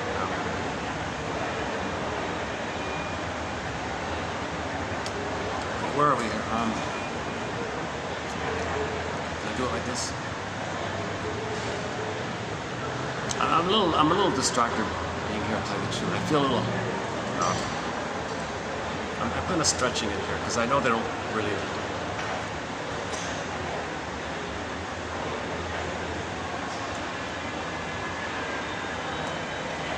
I regularly buy postcards in the gift shop. That's my excuse. I'm a customer here. Yeah, I went to your gift shop. I bought a postcard.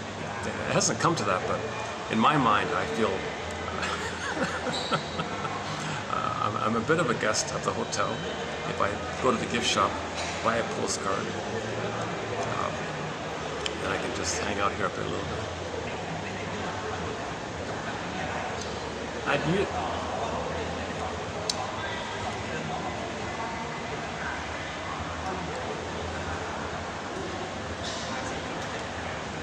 There's only 2 tables with 2 chairs at it by the window there, but it's right beside all the groups. So that doesn't work, right?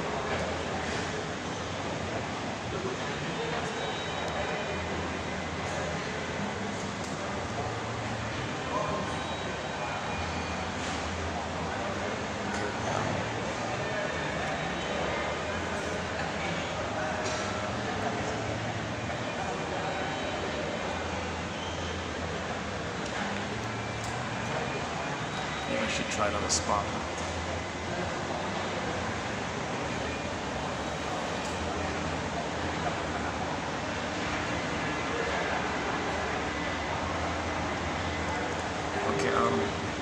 Okay, let's just pause for a minute here.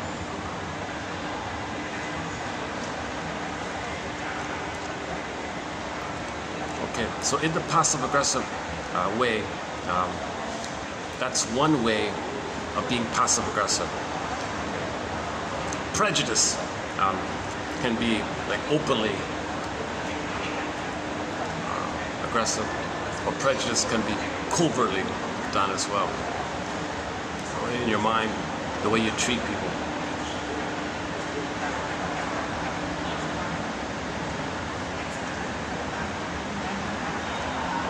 Let's say a newcomer goes to a small town or something, and they don't want to be, known as being, prejudiced or something.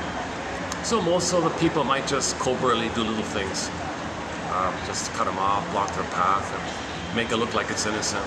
Just give little digs. It's called drip by drip little digs. These passive kind of things. So don't answer him if he asks you a question or something. Ignore him. Make his life difficult in these subtle ways. And if he brings it up, everyone laughs at him. They turn the tables. So passive-aggressive people are master table turners. Okay, so a common example is they overtly will say, "Oh, you're welcome," but covertly, "No, you're not welcome," right? So these little digs, drip by drip, okay, this subtle, quiet harassment that you can't call them out on. The nature of passive aggression is that it's hidden. And if you were to present it, then the tables will be turned. What's wrong with you? You're just too insensitive. Such a little thing, you get angry. What's wrong with you? Yeah, see you shrink. I'm just making it up.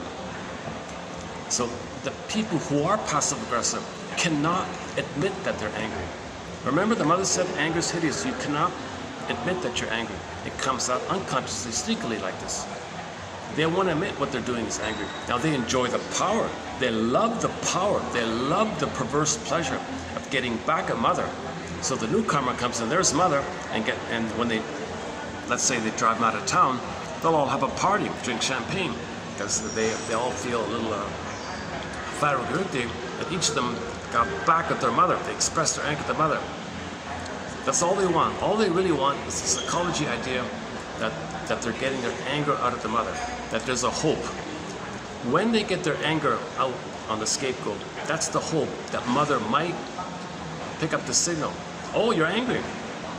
Oh, let me invent a time machine, take it back to the nursery and correct my ways and give you a better pass. That's the kind of hope. So you could argue that in terms of positive intention or positive motivation, expressing their anger at the mother using someone else and standing for the mother is that they're still crying towards the mother. Mother, I'm still angry at you.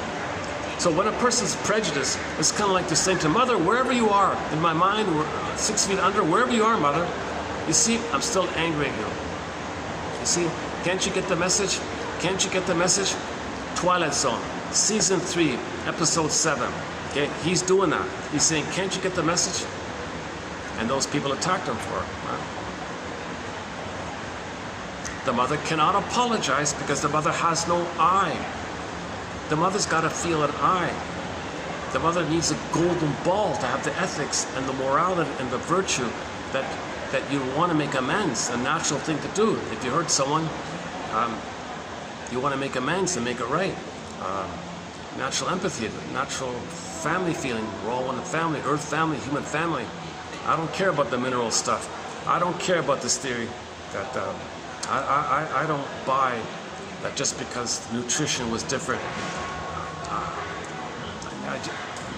And I don't buy the melanin. I don't buy this stuff. I don't buy this Ice Age theory.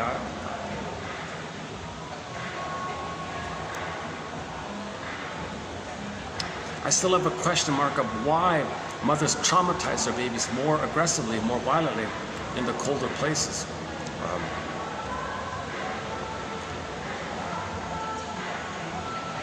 They didn't do it because the melanin in the skin went away because there's less sun. That's a cosmetic thing, a trivial biological variation with the melanin. Someone said, well, you know, the food wasn't, didn't have enough proper nutrients, the ice wrecked it or something. Oh, give me a break. He was just grappling. He was trying to understand.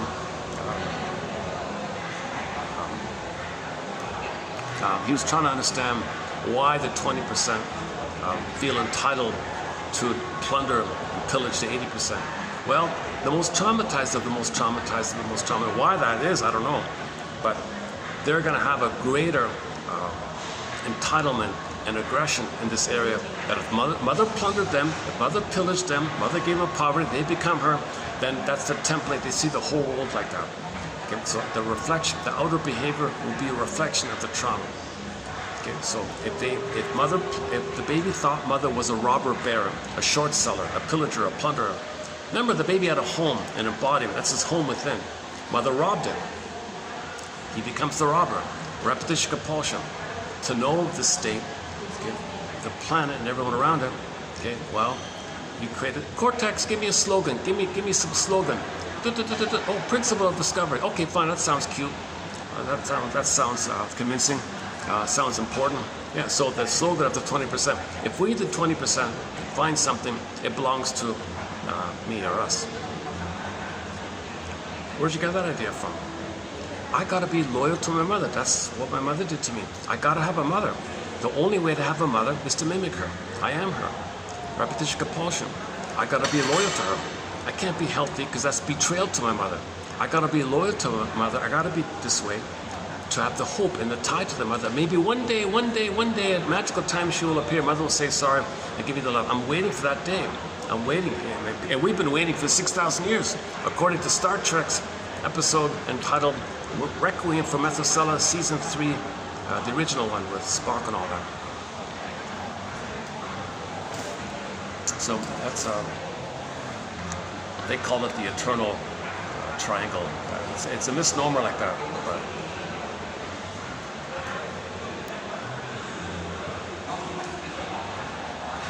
okay, for more on this point about the plundering like that.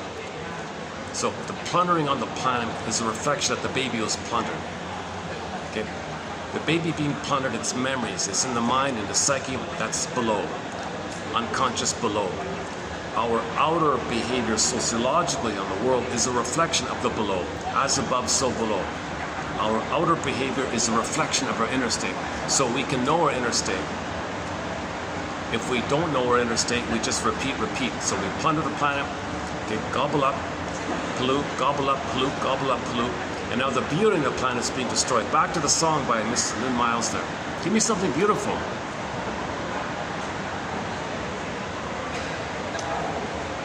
So first, why is the beauty destroyed? Well, the plundering system. The person doesn't know that mother plundered them. So they plunder the planet, but in the process of plundering the planet, you destroy the beauty. Because the baby had a beauty. Remember the budding beauty? Remember the Snow White, the princess, the beautiful, beautiful princess? Right? The symbol of your budding beauty, your beauty. Right? Your emerging self is symbolized as a princess. Some people say for the ladies it's a handsome prince, for the men it's a princess. I don't care about it. Okay, whatever. something beautiful. Well, give me something beautiful, my soul. Okay, your Snow White is your something beautiful. She's looking for her soul. If you shall I compare thee to an onion, we can interpret her lyrics as saying, I want my soul, give me something beautiful.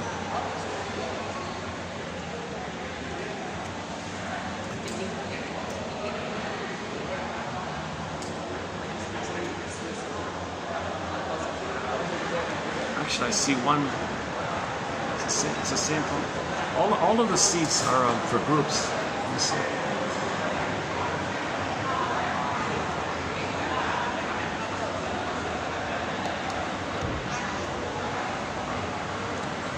Yeah, there's just one at the end. There's just one pair.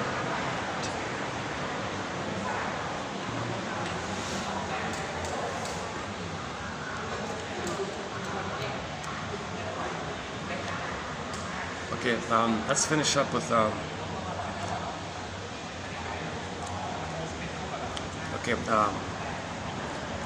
with the other side of the song, something beautiful. So first of all, we're losing the beauty on the planet because we lost our beauty. We identify with the aggressor and we rob the beauty. So we destroyed the beauty because Mother destroyed our beauty. Now we say, hey, wait a minute, where's the beauty? Well, we destroyed it. Stop destroying it, kind of thing.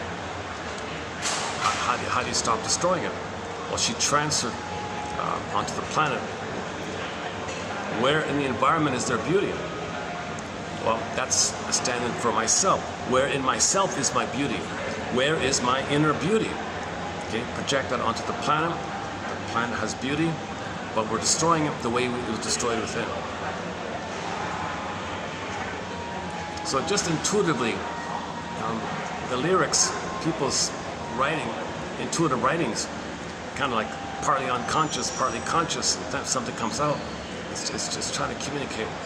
So art, yeah, we have one quote about that. I lost one today by Miss Langer or something. What is it?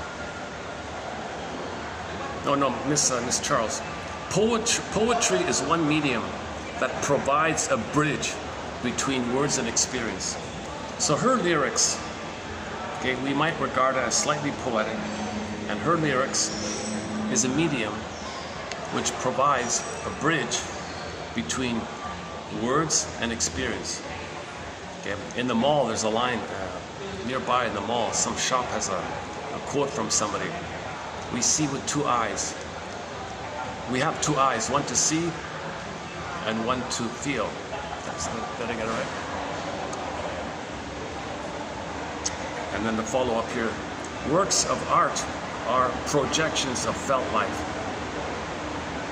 Works of art are projections of felt life.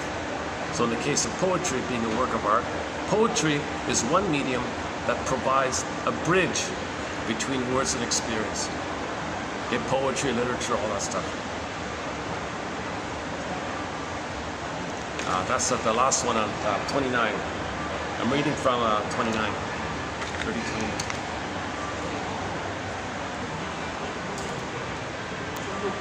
Yeah, I didn't bring the lyrics here. And then I just remember one of the line in there is no free lunch. He kept saying no free lunch. Always got to pay. They're just going to give you the bill kind of stuff. Because the follow up from yesterday, phantom placenta. When we lose the placenta, okay, phantom placenta, where is it? Planet placenta. So now we feel like we can dump on the placenta, dump on the planet, and it'll metabolize it. That's how psychotic we are.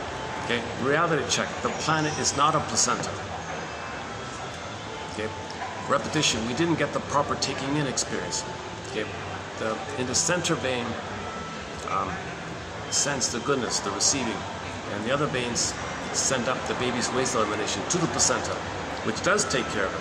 So baby gets all the good, sends the bad, gets the good, sends the bad. It's a cycle like that. In the breastfeeding, similar idea. Baby gets the goodness, and then baby's distressed, mother metabolizes it, baby gets the goodness, baby's whatever anxiety, fear, mother gets it, recognizes it, soothes it, comfort, sends the good. Mother responds with love. Baby senses anger, mother responds with soothing love, is calm.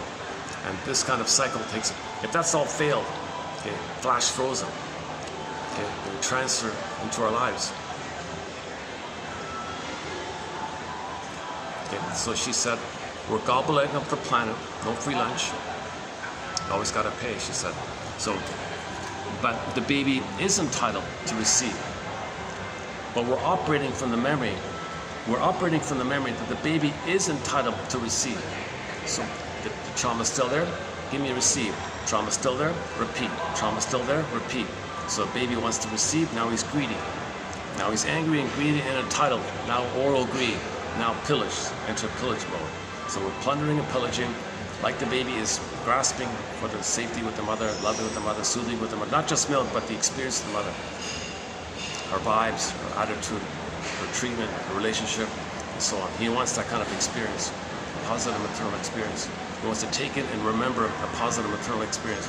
It's a kind of a taking in, incorporation, interjection, identification. It's kind of going in like that. And he's angry. It's angry that mother's missing, mother's vacant, mother's absent. So narcissist looks at the pool of water, sees himself, the way it is in the beginning, it's all about him.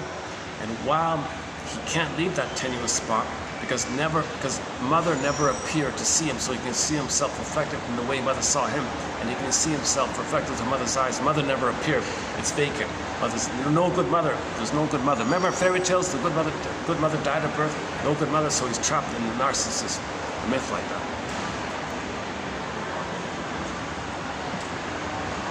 The problem with doing it here is my mind sometimes wanders when I see little things on the side here. There's just so much traffic and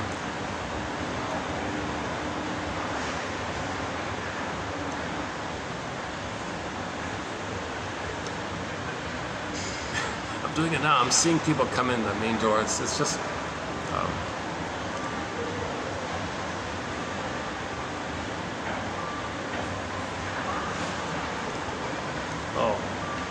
now the doorman thinks I'm looking at him. Oh, Jesus Christ. Yeah, that's why it's not good to sit here. Now the doorman's staring. Are you watching me?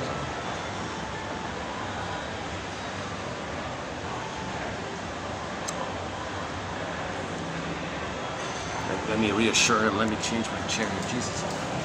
Let's do this. Oh, here's the manager. No? Okay. We're okay. Hey, let's try. Oh, hang on. Here's an idea. Let's just do this. Oh my God, problem solved. Let's just do it. Why did I think about this earlier? Why don't I just do this?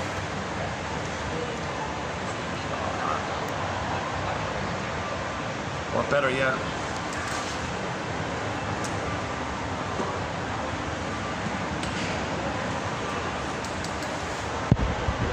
like this. Not much behind me like that, right? Oh yeah, okay, problem solved. Okay, so doorman, don't worry. I'm not spying on you. I'm not watching you. I'm not monitoring you. I don't got a checklist. Do the guests feel uncomfortable by how he greets them or something? Sometimes there is that kind of like they step in your space a little bit like that. Something to shock you. Their hellos and all that.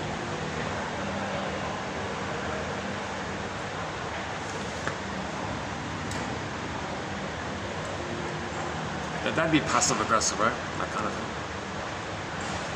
You can't blame them for that, but they're angry at being ignored all the time. People walking by them all the time. He says hello to hundreds of people. No one pauses to say hello back. They go, yeah. They're all angry, they're all annoyed. Then he gets annoyed one time. Yeah, I'm not talking about him. I didn't even notice him. Didn't even notice him. I was looking at the guests. Okay, where are we here? Is that okay?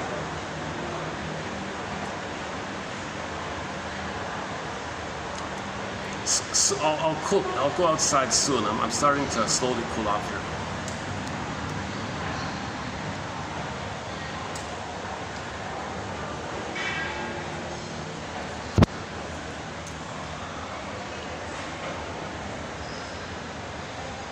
I can still see them through the reflection.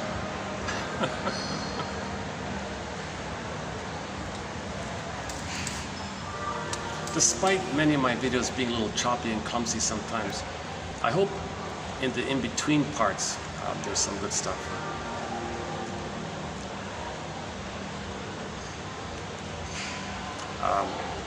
It seems to be working out that when we post 10 quotes, one will be, seems to the average seems to be, it feels to me, that 1 out of 10 might be of help to anybody in midlife like that. And if I post 10 videos, there might be 1 good video out of 10. 9 is kind of choppy, maybe 1 is good. Now with the shorts, maybe a little better with the shorts. Maybe 1 in 5 might be interesting. The shorts are all under 3 minutes, and maybe 1 out of 5 might be pretty good, I thought.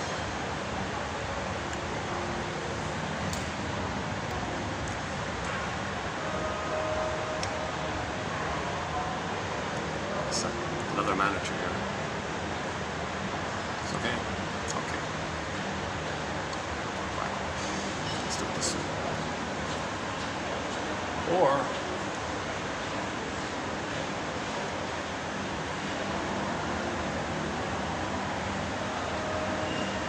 yeah, well, why don't I do it this way?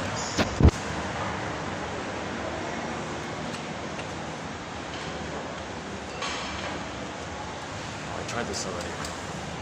It's better to do it this way than let the staff think I'm get them in the camera. Right? I don't want to get people in the camera.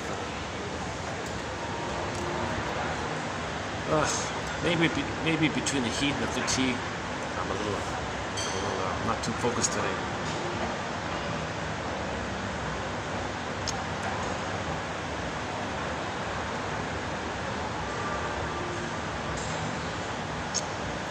Now I got the escalator, all the traffic on the escalator. It seems like no matter where I sit in this little space here, there's always some. There's no sweet spot I can.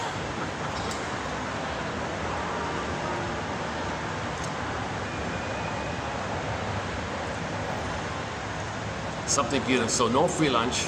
Okay. So we're acting like, no, I'm entitled. There is a free lunch. I'm supposed to receive mother's feeding. I'm supposed to receive mother's love and soothing and reverie, consideration, thoughtfulness, positive regard, delight, acceptance. I'm supposed to get a free lunch. I'm entitled to a free lunch. State of entitlement. So we plunder the planet greedily. Free lunch, free lunch. You know, yeah. And then, oh, my waste? Of course I can dump waste. I'm entitled to have the placenta metabolize my waste. So we're dumping, we've dumped, someone said 10 billion tons of plastic already into the ocean, and we're still dumping. And then we think, and the reality check, the lyricist of the song says, you know, there's no, the earth is not a placenta. She doesn't use the word placenta, but reality check, the earth is not your breast or the placenta. You're still in that place of, I gotta greed and get and dump the waste. Greed and get, dump the waste. It doesn't cure the trauma. So we repeat. When there's trauma, we repeat because we don't remember. We're trying to remember. So we've spent 6,000 years trying to remember. We're repeating and we're not remembering. Repeat, we don't remember. Repeat, don't remember, like a record thing. So we gotta observe ourselves. You know, like step back a bit, hold the phone here. What am I doing? And build the reflective mind. The observing mind, where you observe yourself and a little bit and reflect on yourself. So we're meant to reflect on ourselves, right?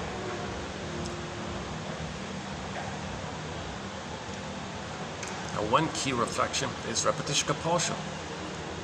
When there's trauma, we repeat, searching to make the inference that what we're doing is symbolic or representative or a communication, a version of the actual trauma of the mother, which we don't remember because the baby has somatic memory. It's remembered in the body like that. Yeah, okay, I think I should. The staff keep crossing in front of me here. Yeah, I shouldn't stay here. Okay, let's go back outside. Give me a few minutes to go back outside. Yeah, okay, hold on a second. Let's do this. Hold on a second.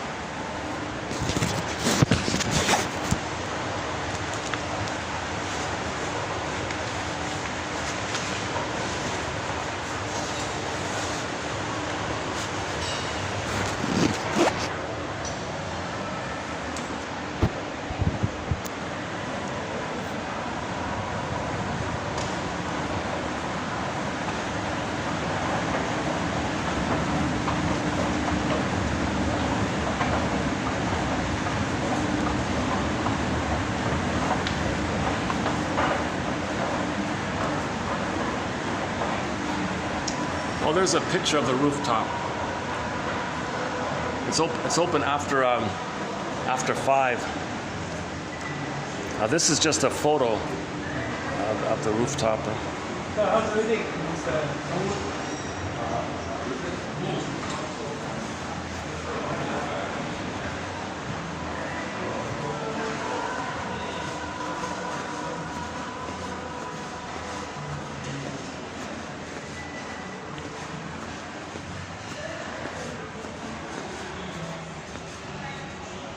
Nobody's well.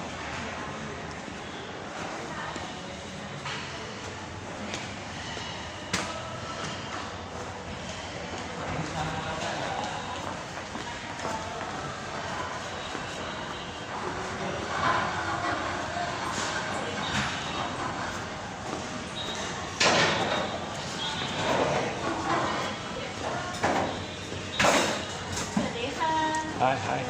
Busy, right? Okay, thanks.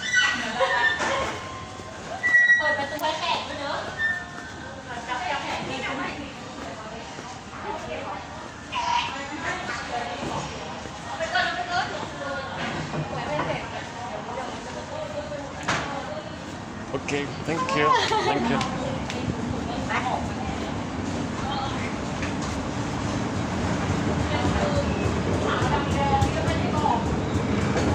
Busy, right?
World on fire, the forecast.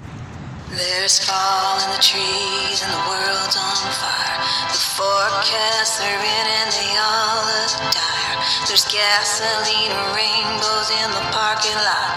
We learned our lessons and then we forgot it. Everything's broken or about to break. The carrion birds took what they could take.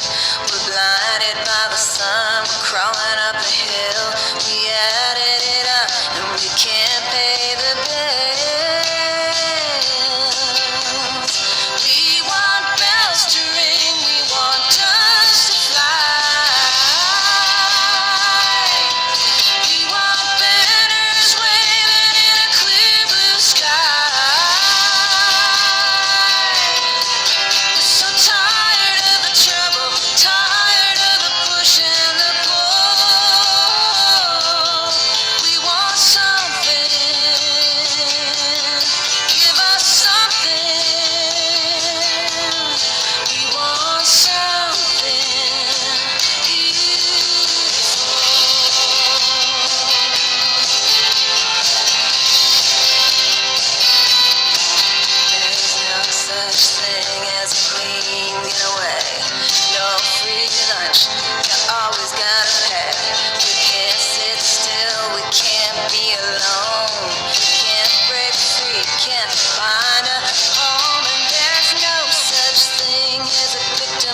Okay, so if the mother meets the baby's needs, she's beautiful. Then the person's beingness can be there, and that's the inner beauty. The Snow White within, the Rapunzel within, the Maiden King within. So we get the beauty within. If mother meets the baby's needs, okay, so we project the missing mother onto nature, and we love nature. It gives you that peaceful, powerful, calm feeling, and maybe it fills in for the memory, or you fill in, you get a good feeling, just you feel calmer, and this physiologically speaking. But the added element, the psychological side of it all, of nature, beauty and all that, is that it can stand in for something powerful, present, symmetrical, calm. Well, that's what the breast should have been. We're not saying that's the full story, but that's, we transfer the missing breast onto beautiful nature. And then we forgot. Okay, timelessness. So this issue with time, that's the hippocampus is damaged with trauma. And the hippocampus gives us a linear time, understanding of time. But if the amygdala, the almond shaped part of the brain called the amygdala, looks like a little almond, they said. It's inflared, it's enlarged, and it doesn't know time. And it's too pumped up, and the poor seahorse, the little seahorse, can't do its thing. Okay, that hippocampus means seahorse. Hippocampus means seahorse in the Greek language, because that part of the brain is shaped like a little seahorse. And that little seahorse, it's been identified even way back then for being responsible for understanding of time, linear time, what's past, what's present, the difference like that. But that's damage. We forget. Something happens, repeat, forgot, because we don't have the seahorse to help us remember, oh, that was the past, oh, the present's not the past. So Miss Charles borrows Mr. Mate Blanc's idea that if you don't know time, everything's symmetrical. Present's the past. No, asymmetry means you can't flip it like that. And her example was the domain of unconscious logic, which is quite distinct from the more conventional asymmetrical logic that dominates conscious thought. The domain of unconscious logic, which is quite distinct from the more conventional asymmetrical logic, which dominates conscious thought. So conscious thought, the adult mind, the reasonable mind, the ego, the healthy ego, the conscious ego, okay, it's distinct from the domain of unconscious thought. So in conscious thought, asymmetry is the domain of distinctions. In unconscious thought, it's so in asymmetry logic, there is specified relationships that you can't reverse. For example, A is the father of B doesn't mean that B is the father of A. That's normal asymmetry.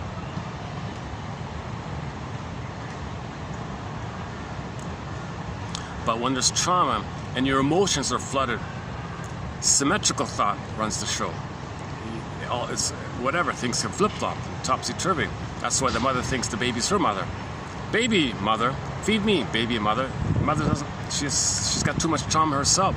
She can't see the baby as a human baby who's supposed to be loved by her. The mother's treating the baby kind of like emotionally that there's the missing mother that she needs. That's symmetry. No, but the conscious logic is asymmetry. The baby's not your mother. Come on. This results in over-inclusive classes in which meanings are condensed and distinguishing features tend to be lost. Distinguishing features tend to be lost. Yeah, so think about prejudice. The poor newcomer who comes to the village. Jesus. Boy, today's been a lot more. Now somebody's right in front of me, pointing a camera at me, taking a picture. Jesus Christ.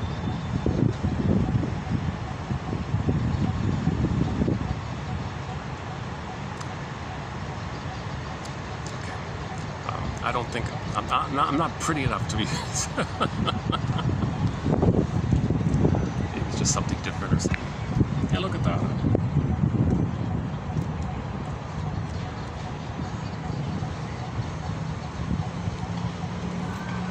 Maybe they think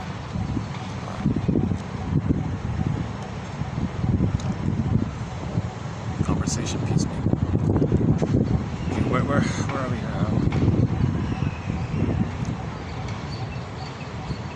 Yeah, so again, the prejudice, that's the symmetry stuff. In asymmetry, the newcomer is a member of the human family, is a human being, feelings and needs, children, babies, come on, they eat, they dream. Everyone, like Freud said, everyone wants to love and work. my goodness. All have the same body structure. We're all from Homo sapiens. We're all the same Homo sapiens. We're all Homo sapiens. Our fairy tales and myths from all around the world are the same psychology patterns underneath. Myths are metaphors for psychology. Fairy tales are metaphors for psychology. So if you take a fairy tale from any place, anytime, anywhere, rich, whatever, it's the same motifs. Can you believe it? Even while we were separated in different places, the same kind of stuff came up. Universal patterns. Because we have the same body, same mind. So if we're traumatized, there's a certain pattern, certain common patterns that take place with trauma. Okay, identification with the aggressor, psychic splitting, okay, pinning the collar, okay, soul flies away, and it's similar stuff like that. Then now, the idea of the labyrinth is that when you want to get back your soul, when you try to understand yourself, there's a minotaur, right? So that's like some kind of block or resistance. Your emotion and your fear and your mother, it's blended in, creates some kind of monster. Your fear projected onto the mother, and you're trying to face this kind of thing. That's the minotaur, right? in the labyrinth. Things like that. She talks a bit about the labyrinth, Miss Marilyn here. Intense affective experiences seem to be stored in such a way that any facet that has been linked to the experience can evoke a resurgence of the affect. So the thing about being triggered is, when you're triggered, some little thing resembles some aspect of the past. When some aspect of the past is recognized by the little thing in the present, then everything in the past, the whole event, and all of the emotions of the trauma are flared up. Just by the little thing in the present. Just some tiny little thing. Right? Brings up all, and it's the emotions that are doing this.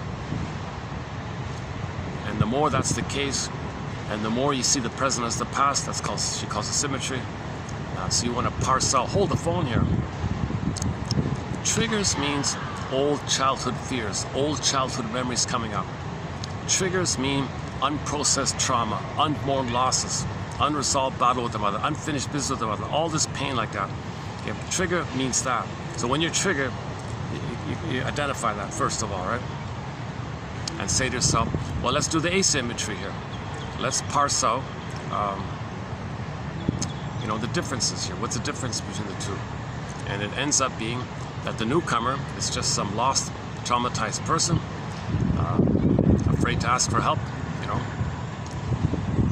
Because if you ask for help, other people say, oh, you're my mother wanting something from me. So yeah, aggressive like that. If the poor immigrant wants to give you a gift, you might feel entitled, fine, but if you want something from me, you want me to accept your gift? No, that's like my mother. So back to that. There was the example of the gift giver. Somebody tried to give a gift, like just to make on a friendly term, no agenda, no strings attached, nothing like that. He just wanted a peaceful kind of relationship. I want to give you something, just as a sign of goodwill or something. So you want me to accept something, that's something that you want? I don't do anything what anybody wants. You want me to accept this? No, I don't want that thing. Get away, mother. So that's symmetry. The guy giving the gift, he responds to it as if mother wants something. You want me to accept something. Plus, when I thought I was supposed to receive mother's gift, I was hurt. The idea of being given a gift remembers the hurt. So the prototype is, he wanted mother's gift. Mother, I want your gift of love. And she crash, pain. Somebody offers a gift, triggers the memory, the pain. I don't want your gift. That was the quote. Yeah. So passive aggressiveness means they want to say no basically to everybody, even somebody wanting them to accept a gift, even like that.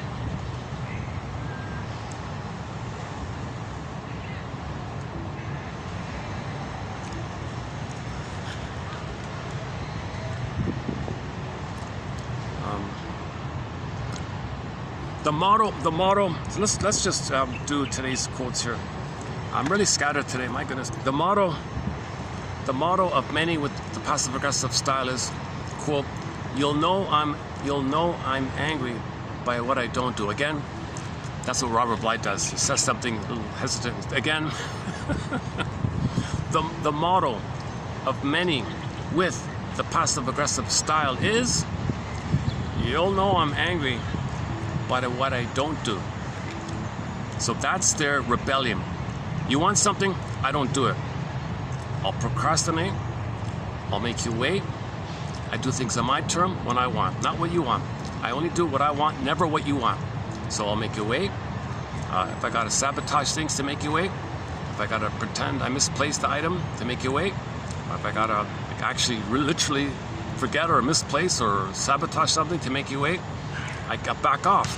So they're still in battle with the mother and the mind. They transfer that battle to the people in the present. I'm fighting with people in the present. I stand as mother and the pie. And the mind like that, it's a symmetry thing she's talking about. So that's the power of the unconscious to make us so blind like this. And then we forget. And then you're back to the song. And we forget. You did it. Did it work? Did your mother and the mind? Did a magical time machine appear? Did you go back to the nursery? And mother said, "I'm sorry for how I treated you. Now let me do it right this time." Is that going to happen? But that's what you're kind of waiting for. You're kind of waiting for this correction like that. And you only want it from the actual mother in the past. So you won't accept anything good in the present. Because it's only got to be from the mother in the past, you think. That's the dysfunction, right? So again, the way they rebel, the way they don't cooperate, the way they obstruct and give this silent treatment, don't return your email, delete your email, pretend like they never heard of you, ghost you, these kind of things. Okay, that's the rebellion against mother. If anybody asks something, if anybody expects something, anybody wants something, okay, that's why in the workplace, how do they do in the workplace? Deliberate inefficiency in the workplace. They'll deliberately do the job in a poor way, and the product or the service will be defective. That's how they got their anger. You wanted a good job? I'll do the job. Yes, of course I'll do. I'll do a very good job. Don't worry. Then the product is messed up, and it's built in that it's never his fault. He cannot know that he's angry. The imprint is, the mother said, "You cannot be angry and you cannot know it. Hypnotize yourself." There's the watch, hypnosis. You cannot be angry, and I don't want to know your anger. Anger's forbidden. Here's the watch, baby. Hypnotize yourself. Cannot show anger. Cannot show anger. You know, so he's got this hypnosis going on. He's hypnotizing himself. The inner child of the past is functioning as a hypnotist. That person is being hypnotized by his own memories of the past, trained by the mother.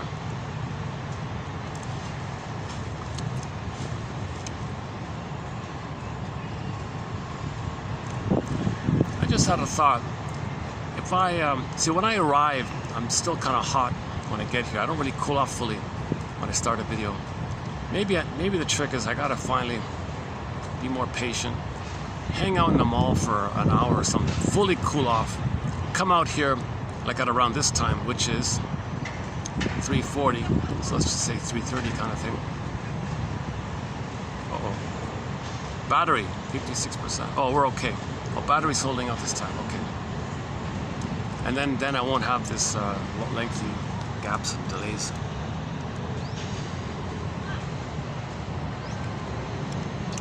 So typically, you know the overt aggression by what they do. The sneaky covert bully is what they don't do. Most of what they do is what they don't do. It frustrates people. It makes others angry. Aha! You're angry. That's what I want. I wanted to get my anger out, and now mother's angry. That's success. And the receiver of this never knows why they're angry by the drip-by-drip covert tactics, and the receiver feels angry all of a sudden. They might lose their cool and get angry or something. And when they do, then the tables are turned. The passive-aggressive person doesn't admit his side, his contribution. He doesn't admit it. He enjoys the whole process. He loves the process. He loves the process of this fiery battle with the mother onto the other person, where he got his anger out. The other person being angry displays the anger as a proxy, vicarious expression of the passive-aggressive person's anger, so they feel a bit of a vicarious release like that. They love the fantasy of it all. And the person who got angry is going to get punished. And he's got to apologize, because the passive-aggressive person can say, how dare you say that to me? What's wrong with you? You got to apologize. And the poor target person says, he's very confused. I guess there is something wrong with me. Yeah, why did I say that? Gee, I'm sorry. They love this power. They love the trick of coaxing you to be angry.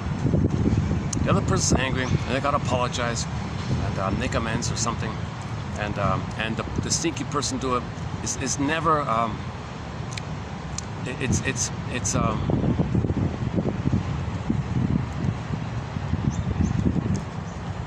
It's the imprint that the baby learned, that he stuttered as a baby to the mother.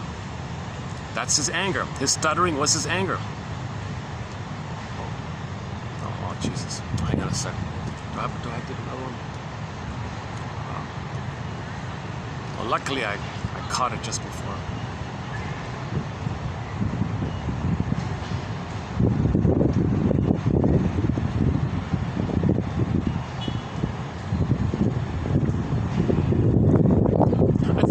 When I was fidgeting, they were a little amused.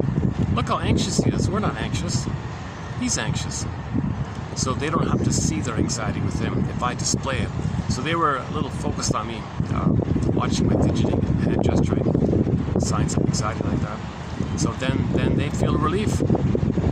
They can vicariously see my expression of anxiety. Okay, I'm like a momentary proxy for them. But I'm going to express anxiety, so their intention of that is out. They don't feel it's with them, so they feel some kind of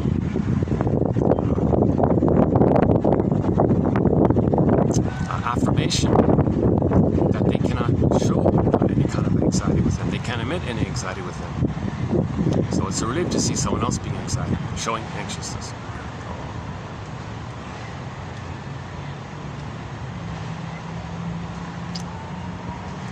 I'm wondering if things are going to get busier here starting now. I'm not sure if I can even come out here too much. This is a Monday, right? Monday mid-afternoon. This is my best chance to do a video here.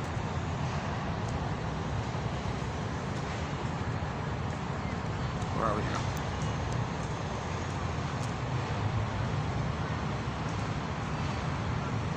The passive-aggressive gains the attention and reassurance he craves, while he also vents his anger and hostility. Is that the tar baby one? It reminds me of the tar baby quote. So one person used the metaphor of the tar baby issue. So what shall I compare thee to an onion? What the deeper agenda is that they didn't get the narcissistic fusion and bliss with the mother. So in the passive-aggressive version, okay, they want to appear like a tar baby. So look at the correction. In the tar baby story, the rabbit said hello to the tar baby, no response. The rabbit said, why no response? No response. That's the passive-aggressive, the silent treatment, right? Finally, the tar baby, nudged him on his shoulder or something, and then he got stuck with the tar. Oh, and he tried to get out of it, and got more tar, got stuck in it. And now he got wrapped up in the tar baby thing and got further stuck in. And that's kind of like the metaphor that the passive-aggressive person wants to control you in a passive way. In their quietness or in their subtleness or something, they want to see if they can do the spider web thing and snare you in and control you. They're not aggressive. They just appear soft, alluring, get attention. You're there, stuck like the tar. You're angry. You got the hope. You're angry, and the people, the receivers, they also have unmet developmental needs. Both sides have unmet developmental needs. So the person who's drawn to the tar baby, like the rabbit in the story, so a person who's drawn to the soft pillow and they don't see the thorns, they also want some to resume development. The difference is the targeted person, okay, the codependent, let's say, realizes they got options and I'll get through this, I will survive, I see what they're doing, I see their game, I've got choices, they don't, they're in a compulsion, that's their final pathway.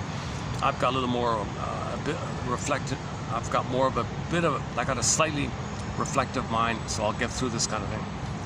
Usually the narcissists and the bullies and the passive-aggressive stingers and passive-aggressive narcissists, the waif narcissists, the turtle narcissists, the clinging and buying narcissists, a few other voyeur narcissists, or the overt ones, or the bully ones, the Iago ones, etc. Those stinger personality types.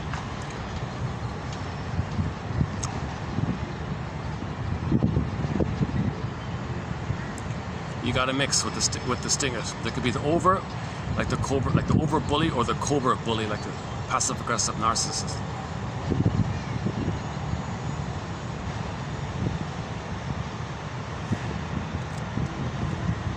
Maybe it's not fair to say, maybe it's not quite, doesn't quite fit to call the passive-aggressive narcissist the covert bully, because the bully is developmentally fixated prior. The introverted or covert bully is actually the Iago. He's way more devious. He's more calculated and more aggressive. He'll do more harmful things. He'll spread rumors around like Iago. The typical passive-aggressive person might not do that, but so it's a question on the spectrum like that. So the passive-aggressive narcissist is just one of the narcissistic types, right? So in the narcissistic personality type, you don't only have the cookie-cutter familiar one you see all the time. People who overtly say, I'm entitled, all about me, who cares about you, I'm selfish. So the selfish, lack of empathy, you kind of see it overtly like that, and they don't care, kind of thing. So they're still the infantile baby, little king, little god, want to receive, everything's symbolic breast, give me. If they get, no thank you, because they're entitled. No gratitude, because they're still in the place of entitlement, they got to receive. And they think they own everything, and if something out there is not giving what he wants, the supply, the center, then he thinks something that a part of him is misbehaving, he's going to be angry at that part of him. Like the baby's angry at the breast, which he thinks he owns. If finally he can't control the breast, sour grapes, okay? Denial and contempt, didn't need him anyways, kind of thing.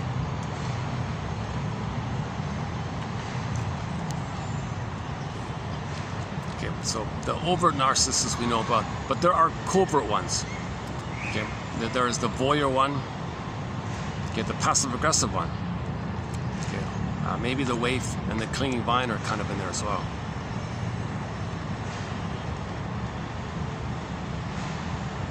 The turtle one for sure, yeah. The turtle narcissist for sure.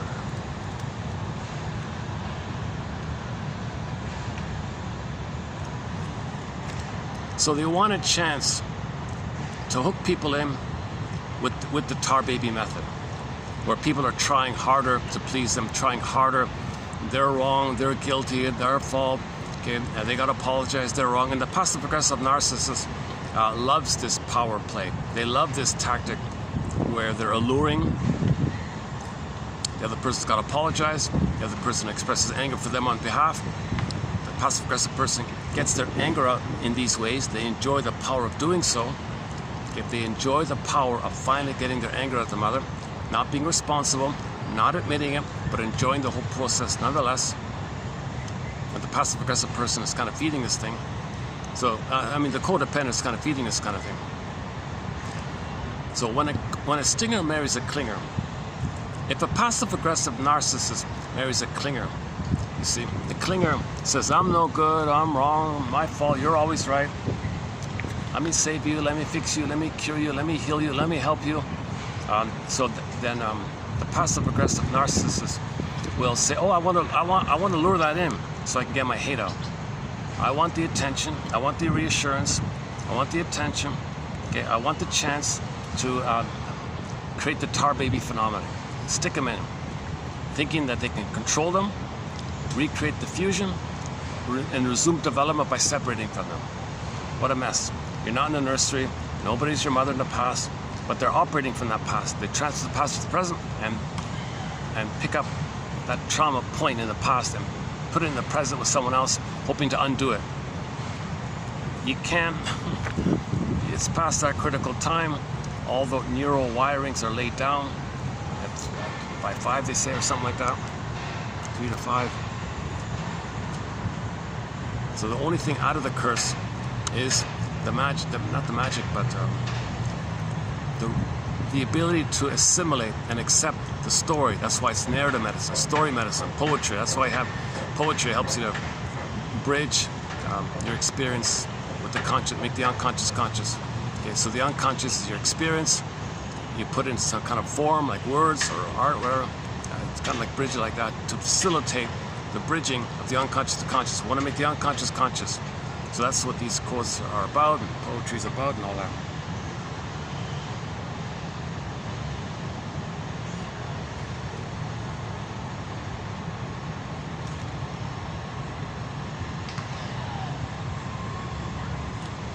So so they get out their anger in a passive way, in a quiet way, in a hidden way, where no one can identify it, no one even sees it, no one notices it. They love that. They love that.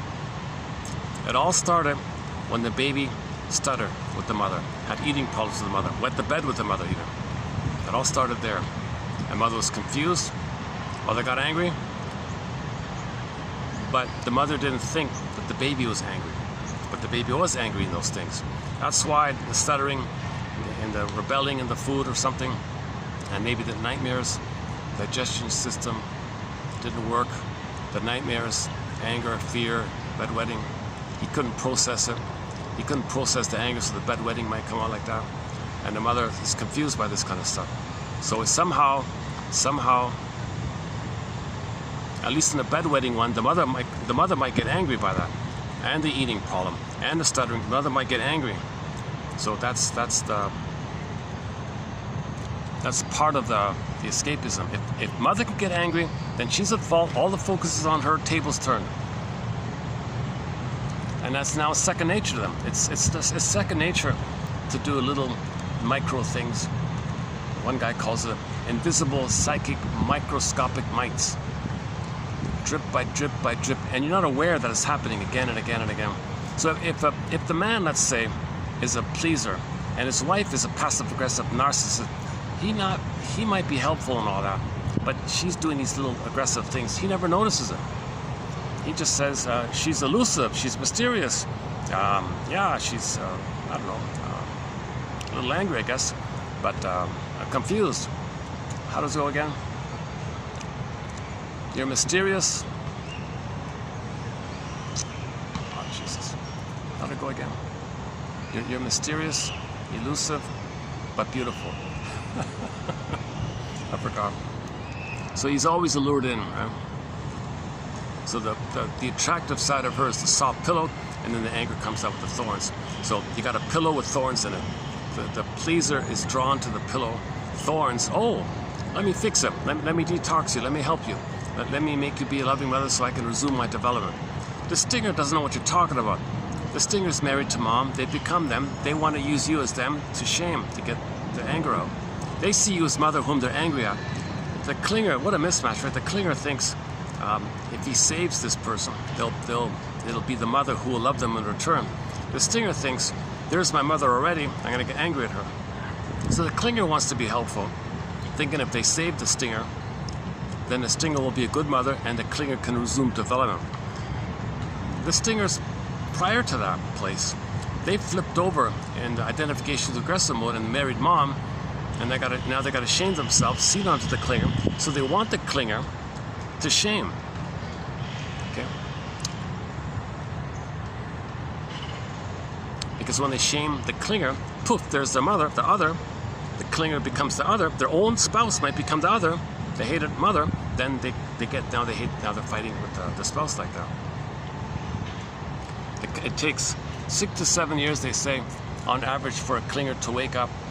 And then we play the song, "Won't Walk Down That Road No More" by April Wine. Should we play it?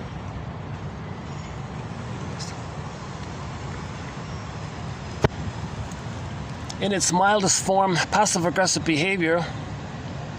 Okay, so in level 1, in its mildest form, level 1, you might say yes, only to reveal the truth of your feelings by not following through. Passive-aggressive behavior is a means for us to show our anger in subversive, seemingly consequence-free way. In a subversive, seemingly consequence-free way. The person we're dealing with may feel a jab from our unspoken hostility.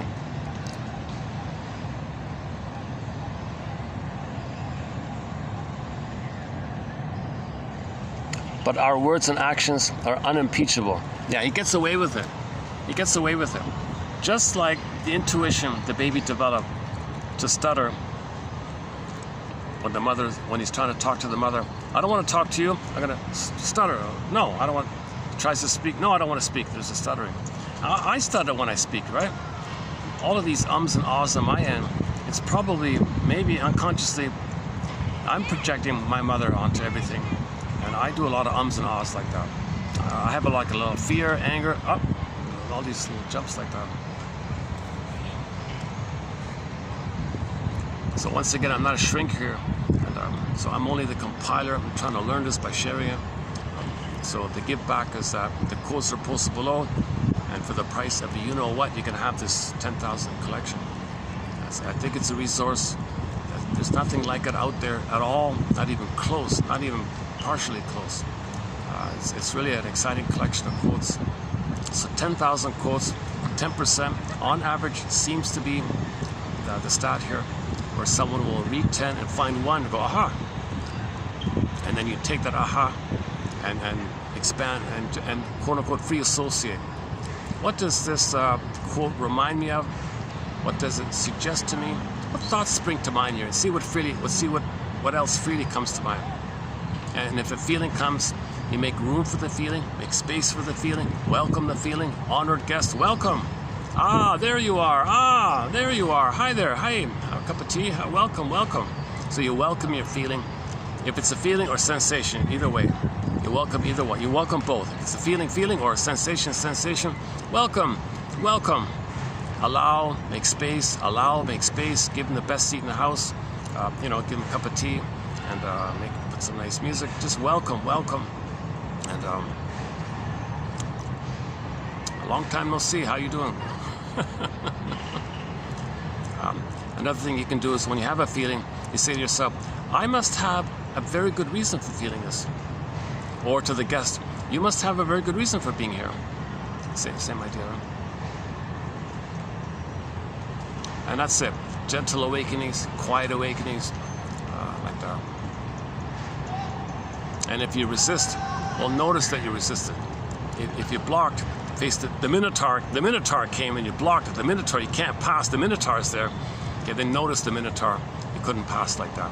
So you're in the labyrinth with this. When you do this, you're in the labyrinth, but when you block, there's the Minotaur, okay, and you didn't let you pass, kind of thing. So notice when the Minotaur appeared. Ah, there's the Minotaur. Hello there, Minotaur. How you doing, Minotaur? Yeah, that's a new one by Miss Charles here, Marilyn Charles. So we'll get to that.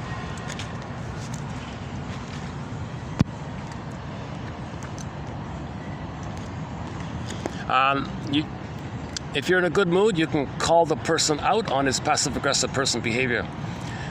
I have a feeling something else is going on here. Because back to the Columbo techniques. So this is the Columbo approach.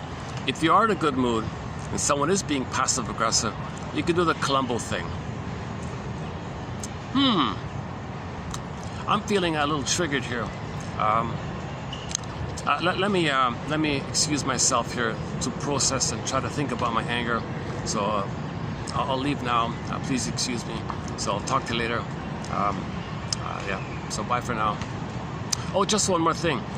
Maybe perhaps a part of you is angry at my request. Perhaps maybe, I'm not sure, that you didn't do the thing, you didn't follow through because you didn't like the request, and a part of you might be angry at me. Just one more thing. See ya. Now we got him thinking. Or another one is, yeah, I have a feeling, I have a hunch, I have a guess. I have a hunch that a part of you is angry at the request. A part of you is angry at me for making the request, and that's why you didn't follow through. I'm not sure, but yeah, I'm not sure. So you got to be a little unassuming, drop their guard like that, like what Columbo does. He gets people to drop their guard and they say something like that. But if you're not in a good mood and you can't do that stuff, if you can't be Columbo with the passive-aggressive person, then at least within yourself, say to yourself, I see what they're doing, I see their game, I see their passive-aggressive techniques, that's their final pathway. Okay, they're in a compulsion, they can't be aware of it, they're angry and they can't know it, that they got to get their anger out, I see their game. Okay, I'll get through this, I will survive, I've got options, they don't have options, I have options. O-N-O, options, not obligations, O-N-O. I can do the O-N-O thing, they can't do the O-N-O thing. They're in a compulsion, they don't have a reflective mind. They don't want to know that they're angry. They can't admit it. They can't admit it. Mother hypnotized them so deeply, they can't admit it. But I can see that I'm getting angry. I can recognize that I'm getting angry. I have some tools here. I can do a timeout. I can calm myself down by giving them empathy and recognizing maybe why I was drawn into the soft pillow and didn't see the thorns.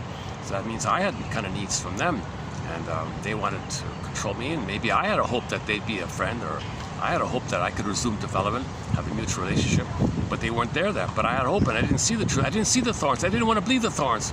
I did what's called sweet lemons. They're not sour, they're not bitter, they're sweet. Why did I do that? Let me process and think about why I did the sweet lemons. Why did I use the sweet lemons rationalization? Why didn't I see the red flags? Like, why didn't I see the thorns in the pillow? Well, a little empathy like that for yourself. So you have options in that kind of place, but you recognize they don't. So that helps to, those are things you say to yourself like that. But if you're in a good mood, you might say to the passive-aggressive person, let's dig it up here. Let's see if I can find it quickly here. Was it 16, was it?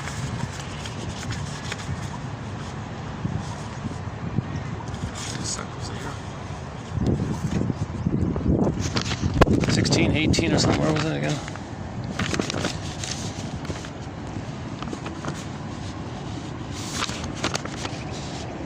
Oh, here it is, yeah, okay. It's 18, yeah, 18. So you say to yourself, I am in touch with my underlying feelings of anger. Now, she's not. I have total choice over how I express my angry feelings. So you can make an I statement to yourself. You can recognize that you were triggered. Or if you want to make an I statement to the passive-aggressive person, you can say that. You know, when you didn't call, we agreed you'd call at 5, it's now 7. Whatever. You know, when that 2-hour delay took place, I felt triggered. So I felt some kind of sensations in myself like that. So I'm going to excuse myself to process my sensations. So I'll excuse me. Oh, by the way, just one more thing. Maybe you might want to think about your anger. You might want to think about your behavior, and leave it at that. You can't. See, they won't admit it. See, they won't admit it. What's wrong with you? You're so sensitive. So we're friends. I can call you 2 hours late. What's the big deal? I didn't know you're so sensitive. Like they'll turn the tables, right? They won't admit up their delay of 2 hours as being a factor. The only focus is on your reactivity. So the tables will turn like that. The focus is on you being angry, not them provoking, not their provocative behavior. They can't see their provocative behavior, but they got to do it to get the pleasure. But they can't admit it, right? Anyways, you can make an I statement. That's an option. So you say to yourself, there's no need to doubt myself because I can see beyond his irritating passive-aggressive behavior and recognize his fear and anger. I recognize what she's trying to do to me, but I can get through it. Play Gloria Gaynor's I Will Survive. So we, on the soundtrack here in our collection, we play the Glee version, the Glee cast. It's a combo, I Will Survive / Survivor. That's copyrighted, can't play it, but it's in our soundtrack. I Will Survive, okay. And one time the band in the background, they played a Gloria Gaynor's I Will Survive. So you say to yourself, I'll get through this. I see what's going on. I see the game. It's a compulsion. I've got options. I can make I statements. I can time out. I can process. I can understand why did I do sweet lemons. My unmet needs. The salt pillow, tar pit. Let me think about it. I've got options. I will survive. I will get through this. I will survive. I'll get through this.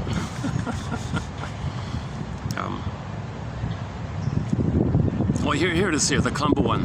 I am becoming upset. And I need to stop and understand why I am feeling angry. Oh, just one more thing. Perhaps this is something you need to think about too. That's the Columbo one, right? Another Columbo one. I have a thought about why you didn't change, why you didn't follow through with the task. It seems to me that the issue is you are perhaps upset with me for making this request. I'm wondering if your delay is your way of saying you are angry about the task. Quote, my guess is that a part of you may be upset with me. Just one more thing. I have a feeling that something else is going on here. Yeah, so the person didn't call you for 2 hours. I have a feeling I have a hunch. I could be wrong, perhaps, maybe, but I have a feeling something else is going on here. What do you mean? What's your problem? Whoa. Okay. 2 hours? What do you think about that? Well, I thought we have a mutual understanding. You can call me, I'll call. So they'll find some trick slippery out.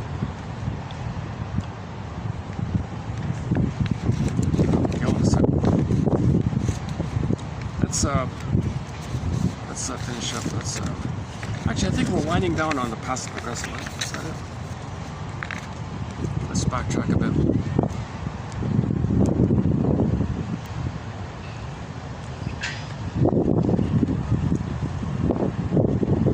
Okay, sugar-coated hostility. Okay, the authors of the book Angry Smile, they have the 5 levels. The mild one. Chapter is entitled, do I have it here?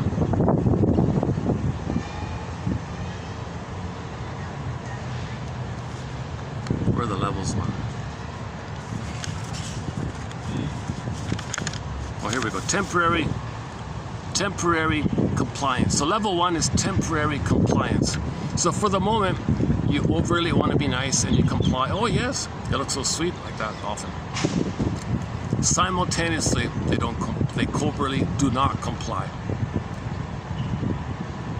I'm thinking, let's say somebody's very tired, and let's say you're very tired, and somebody wants something, and you just say, oh yeah, okay, sure, yeah, fine, I'll do it. But then later, you forgot, because you were stressed already, you were tired, so you didn't want to do it, so you forgot. So forgetfulness is maybe level 1, like that. The next level they call unintentional inefficiency. The kid didn't want to do the vacuuming, so he nicked the furniture, he bumped the furniture, and caused all these little problems. He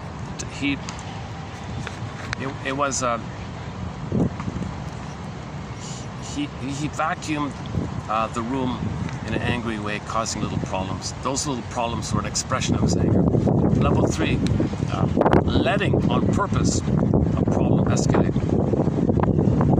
This is related to the withdrawing information, sin of omission, where you withhold, a lot of withholding, right? A lot of withholding important information, knowing that it'll cause problems.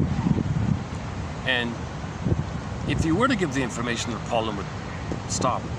But you don't want the problem to stop. You deliberately withhold the information, wanting the problem to escalate. Level 3. The fourth one was the revenge one. And the 5th one was self-depreciation. So the example for the revenge one was how to go again. They got a whole list of soap opera examples in that book. 90% of the book is just soap opera examples. But one of them I just randomly picked was the two sisters, older, younger. Older said to the younger, high school girls, older one said to the younger one, hey, you know, this grand picnic, camping trip picnic that we're having this weekend, it's going to be the highlight of the year. Kind of like, gee, you know, it's going to be a good time.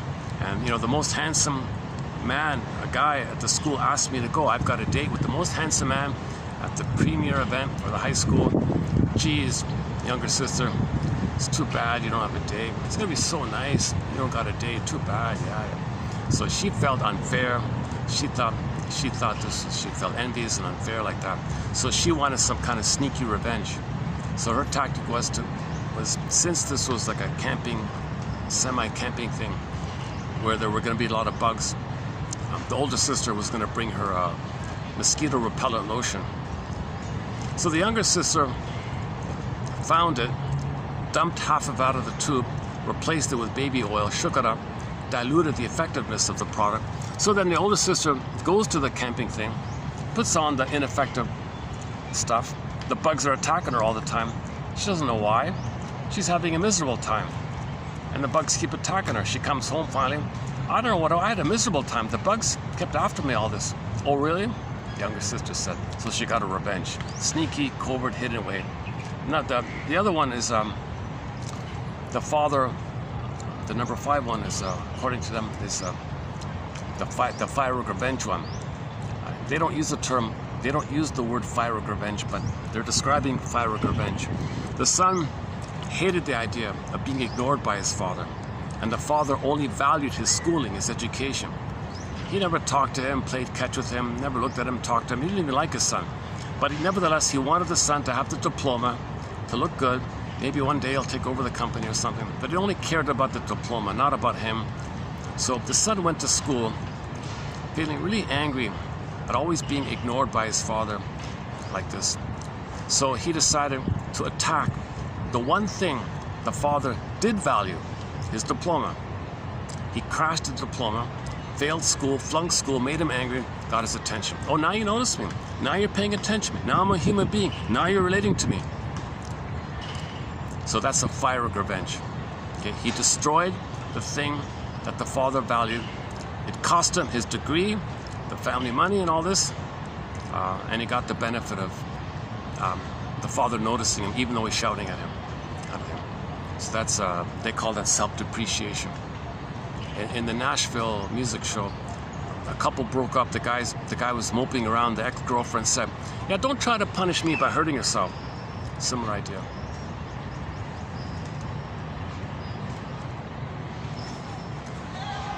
Okay, that's their 5 levels from the Angry Book by the Longs and S. Whitson.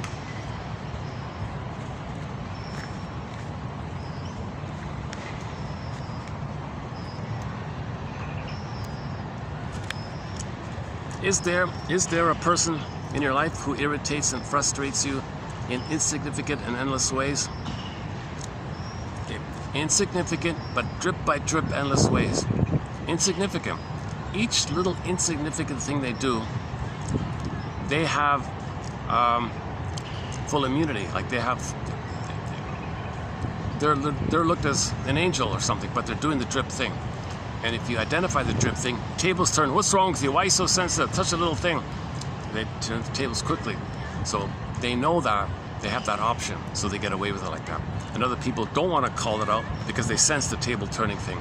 And then they feel guilty, wrong, they got to apologize. Yeah, what's wrong with me? They love that setup. They get their anger out, a lot of power, they feel important, they make it happen, angry at the mother, others of the mother, angry at them. So it's done covertly.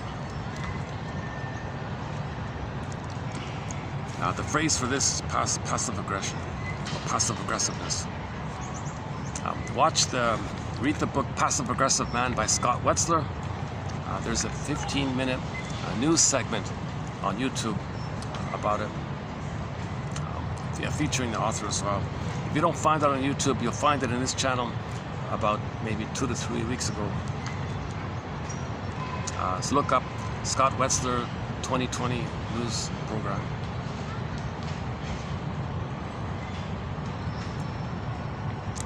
This next question was directed at people who are passive aggressive.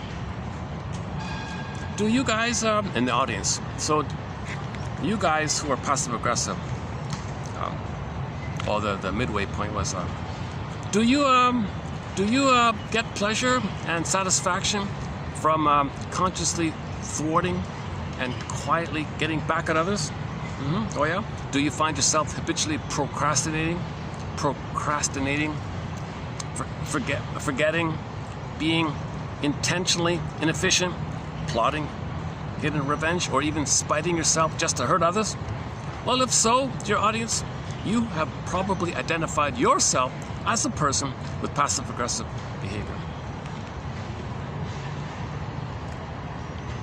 Okay, this exists everywhere. Nothing to do with melanin or nutrition.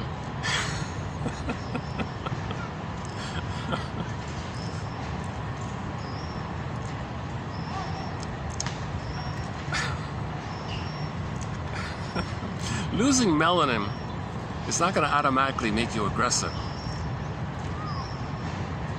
The argument was the pineal gland, the little pine-shaped gland in the middle, or somewhere in here, somewhere called a gland called the pineal gland. The argument was it's like the master gland that regulates your whole systems or something, and if the pineal gland is whacked, then other things are going to be whacked, and you'll be angry by it. And what causes the pineal gland to be whacked? I don't know. Nutrition, really? I don't get how.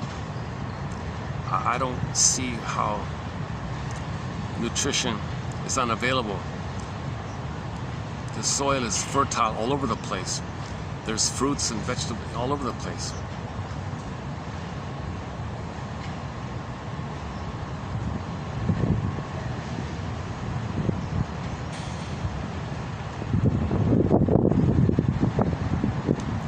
Question mark about that.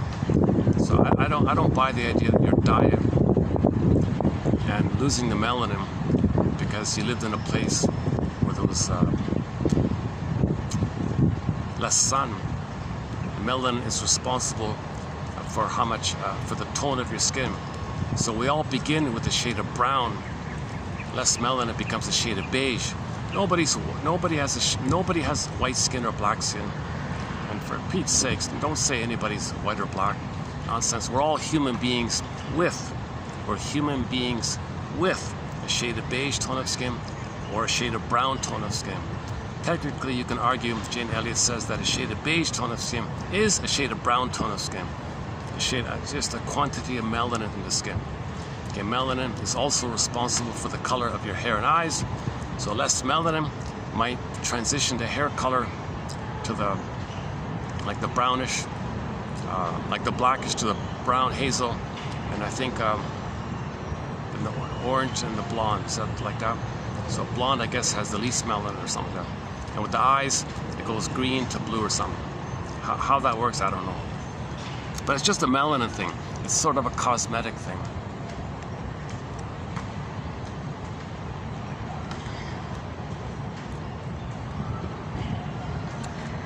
Losing melanin, I don't think is going to make a person more aggressive. It's a superficial, cosmetic variation. Melanin is responsible for the color of your eyes, hair, and skin tone. It's cosmetic stuff. He seems to be convinced. This one fellow seems to be is quoting some source. I'm not sure what it is, or is relaying some theory, or maybe brainstorming or fishing around, or the idea that the pineal gland, so-called third eye, does more than just even if it's true, even if the pineal gland does regulate the other cells or something,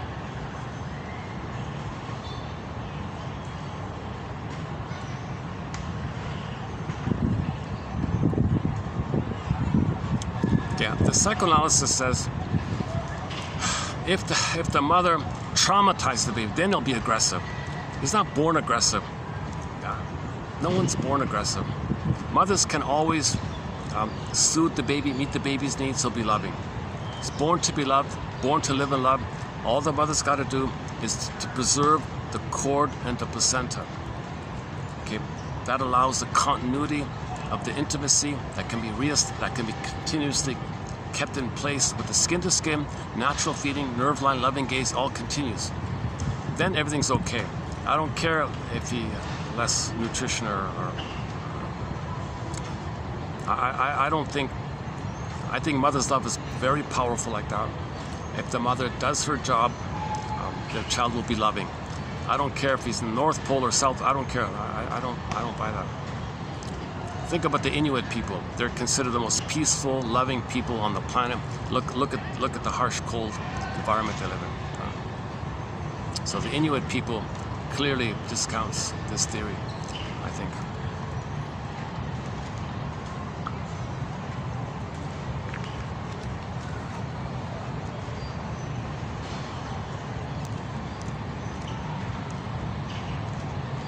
There's a thought, maybe we should all speak Inuktitut. Maybe we'll all be more peaceful. But they're peaceful because they do the traditional way of holding their babies. The mothers hold their babies, right? Maybe that's why they hide away. They're in the igloo or whatever, so they can hold their babies. They're protecting their babies, so no one comes and rips them away. In the name of pillage and plunder, we calcify your baby's soul. Oh, he would say calcify your pineal gland. But so we got to turn him to flying monkey to pillage and plunder. If we plunder him, he'll plunder the planet. Oh, here we go again. Geez, recently, today, now maybe it's just the end of the holiday, things seem a little different like that.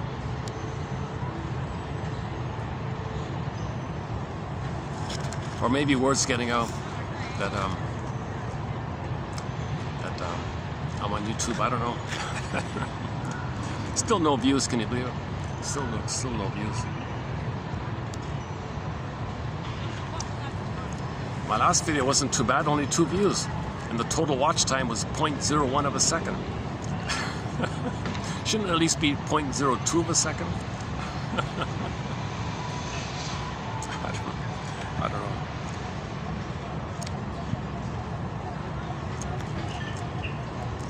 There's so much material from the analytic perspective. There's a lot of muck and dust and mud, and no one is really kind of... Yes, a lot of authors have distilled and wrote their books, like Jonathan Masterson and all the authors we feature here. And from the clarity of those authors, I'm plucking out the best quotes. So I'm doing my kind of filtering process. So in one source here, in one resource, I believe you can find the best of the best from the shrinks for the past 100+ years like that.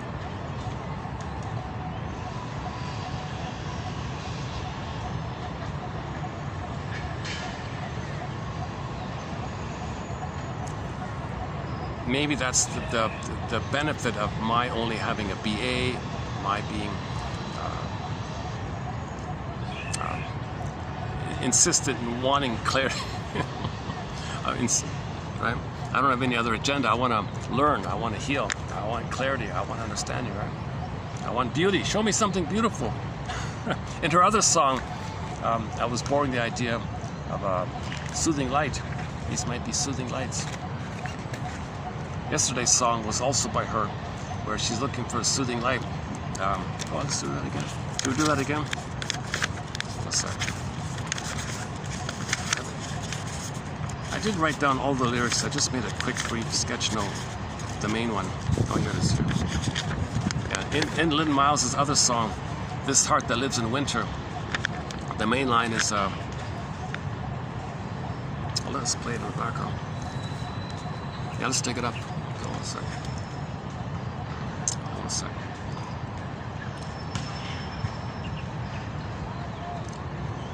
Hold on a sec, where is it?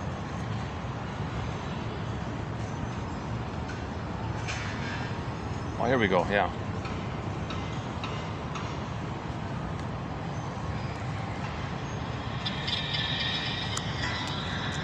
There is a tundra. There is the snow. There is a sorrow that won't let go. There is a river now. There is a river that's frozen up. Let me try that again. Hold on a second. Let me do it properly. Hold on a second. There is a tundra. Okay, here we go. Yeah, let's see if I can get a good one out.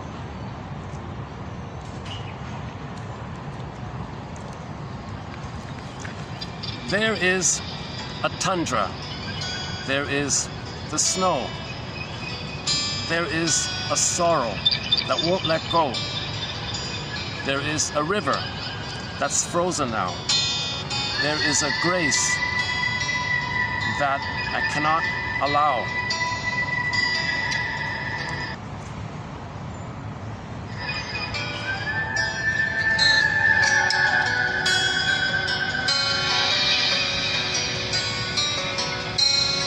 There is a tundra,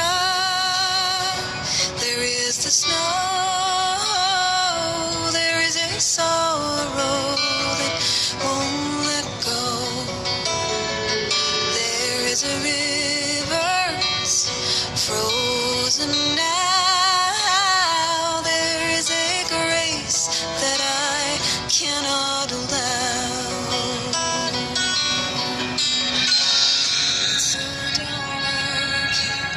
And it goes on, and later in the song it says, don't be afraid to look down upon this heart that lives in winter. There is a tundra, there is the snow, there is a sorrow that won't let go. There is a river that's frozen now. There is a grace that I cannot allow. Fear of healing, right? But don't be afraid to look down upon this heart that lives in winter. And later on it says, there is a lesson, and it's waiting in the night for a soothing light. Like this song, I think, like these lyrics and our quotes.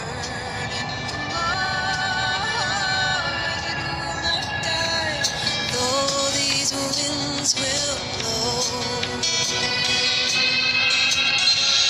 it's so dark and it's so cold that everything could splinter. Yeah, that's the fear of soul fragmentation. The soul fragmentation is frozen, and you're holding on. That's why you're afraid. This heart that lives in winter. Okay, so the soul is frozen, petrified, numb, flat, This heart that lives in winter. the frozen holy man with a block of ice. Emotional hypothermia, emotional catatonia. Snow White sleeping in the glass coffin. Our Venus is kind of frozen on sleep. Echo turns to stone. The rabbit turns into a stuffed rabbit. So we feel like there's some kind of barren tundra of snow, sorrow that won't let go. But there are lessons waiting in the night. There's always a king, always a queen, always a hollow place, somewhere in between.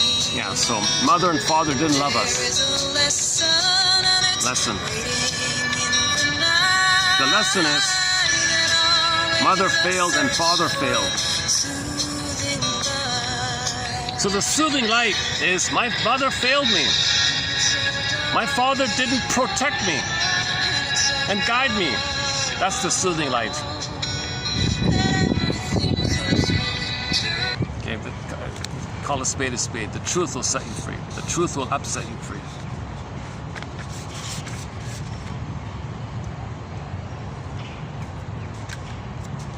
I was saying yesterday, if Lynn Miles stayed with like that song there, and the other one from that album, Slightly Haunted, and stayed with that, I think she could have been a real poetic, musical poetic star in the world, I think. If that was a good start right there. This heart that lives in winter, and I know it was love. I know it was love, and this heart that lives in winter, that was on the first album. And then she kind of took a different direction, and I feel like she kind of missed it a little bit. But very talented, you know. She can write songs quickly and easily. I think I saw somewhere that she has 1,000 songs in her catalog, and she doesn't know which ones to produce or record or something. She's got so many songs. Very prolific like that.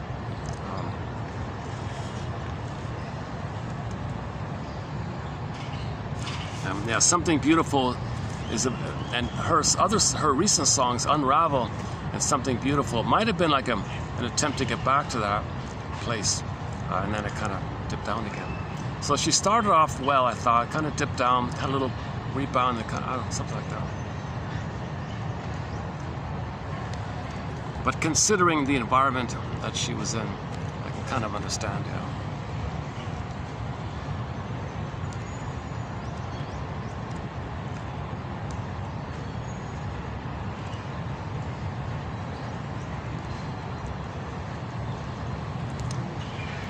She might not have the Barbie doll kind of appearance or something. Maybe that's part of it. But I don't know. I don't know. Okay. But I think if she stayed that course, she could have been on par with Farron. Farron, a great folk singer. We've got several songs by Farron, another folk singer. So we've got Ain't Life a Brook. It Won't Take Long, the revised one, I think. Girl on the Road, or sort of about herself. Misty Mountain, yeah. Okay, let's get back on passive aggressiveness here. Okay, all cultures, all socioeconomic places. So it's all over the place. That's another clue. That's another clue that we're all the same family. You can see passive aggressiveness everywhere. Oh my God. No doubt about it. Schools are not teaching us I statements. That's passive aggressive. If the teachers cannot teach their own students, 19 years of schooling, and not 1 second is devoted to teaching students on how to make an I statement. Zero self-reflection, zero self-awareness, nothing like that. Just an empty ritual, crank it out. They're just eager to go on their holidays. They're bitter, they're shouting all the time. They're very ill-tempered, narcissistic, most of them, I think. Yeah. It's meant to keep people, like the comedian says, you know, just keep them dumb or something.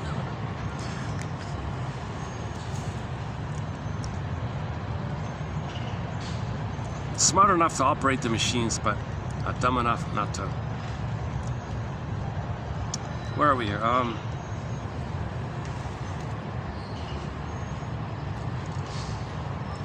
What some parents describe as the stubborn, lazy, irresponsible, forgetful, or irritating behavior of their children may be nothing more than a thinly disguised layer of passive-aggressive behavior. So the children, you can see the children rebelling in these things, not putting the shoes where they're supposed to be, not cleaning up, you know, not doing whatever the mother wanted. Back off, mother. Okay, I'll agree, and then not follow through. You said you'd do it. That's passive aggressive. I forgot. I'm busy. So make excuses. So children can do passive aggressive behavior.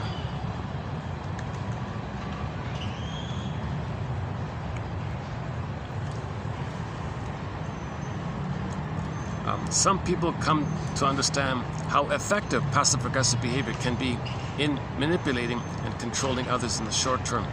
This behavior gives them a sense of power to replace the feelings of inadequacy that allows them to be cleverly oppositional without others recognizing the depth of their underlying anger. Yeah, that's key, right?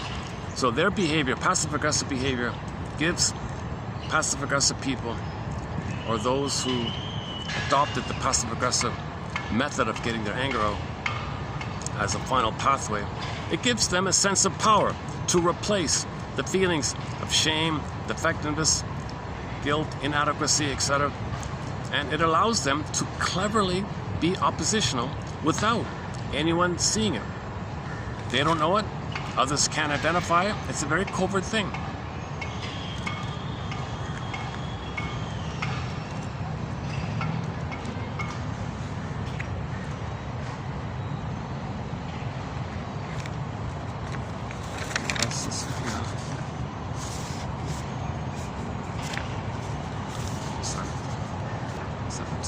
What's in 17? Oh, we mentioned the workplace, yeah. So in the workplace, we see it when they withhold information, don't respond to emails,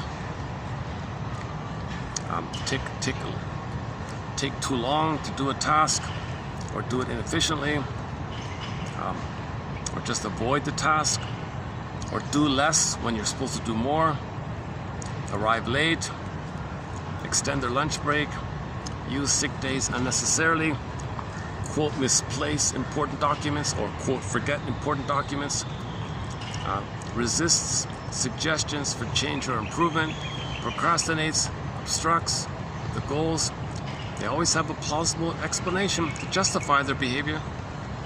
They use these strategies almost all the time across most situations, as opposed to just once in a while. We're not talking about the occasional thing.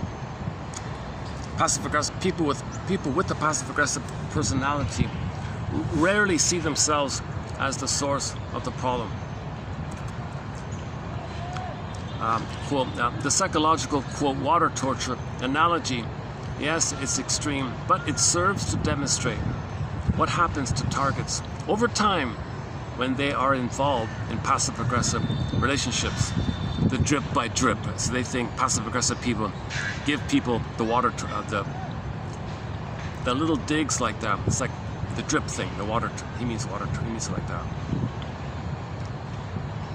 Yeah, and their issue, the most important thing for passive-aggressive people is to get out their anger.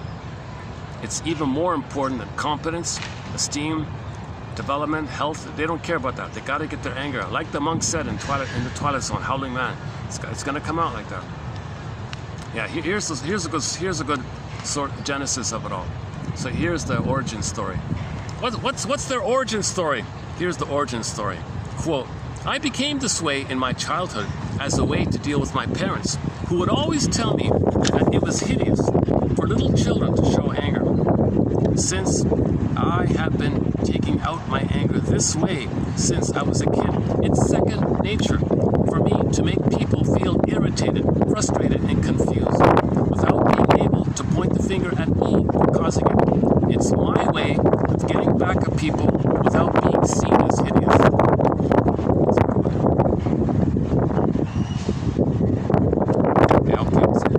Passive aggression exists in many homes and is the silent saboteur of healthy feelings of comfort, authenticity, intimacy among family members. Like a microscopic mite, it floats undetected in the social atmosphere of the home, contaminating the psychological health of everyone. No one escapes the infection of passive-aggressive behavior because everyone develops an allergic reaction to it. So eventually, people, it builds up, straw that breaks the back. He's angry.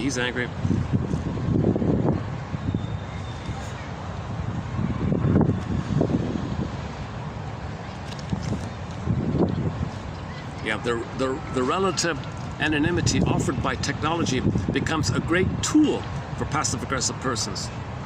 Okay, so they can't be called out on being angry if they're hiding behind a screen. So sometimes there might be sarcastic comments in emails, or don't reply, or classic scenario is that the receiver doesn't acknowledge the small, irritating acts of aggression, because to do so would seem petty. But when the receiver's holding tank eventually overflows, okay, he or she unleashes their accumulated anger. The passive-aggressive person dries a bone, watches it all happen with satisfaction.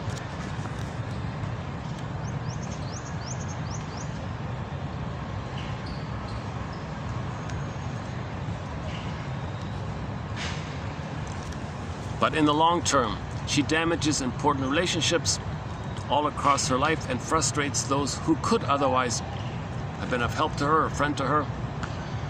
So all these nice people, she interpreted them as the mother wanting something. She rejected it.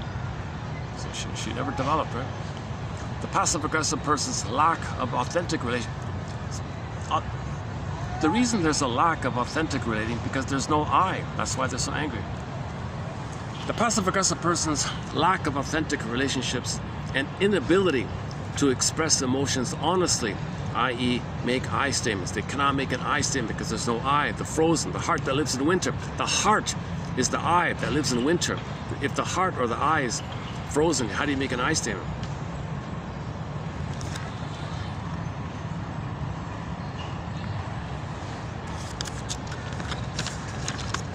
Okay, what else?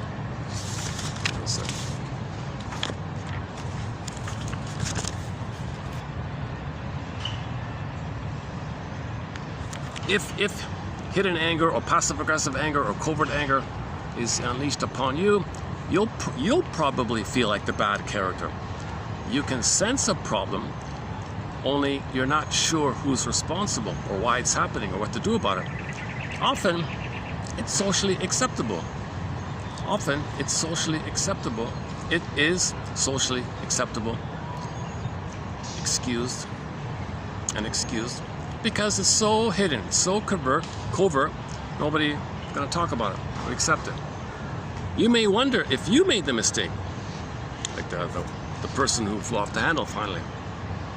Never wishing to fall from others' grace, passive-aggressive people offer further explanation to keep socially masking their true intent with something like, geez, I can't get over how sensitive you've become.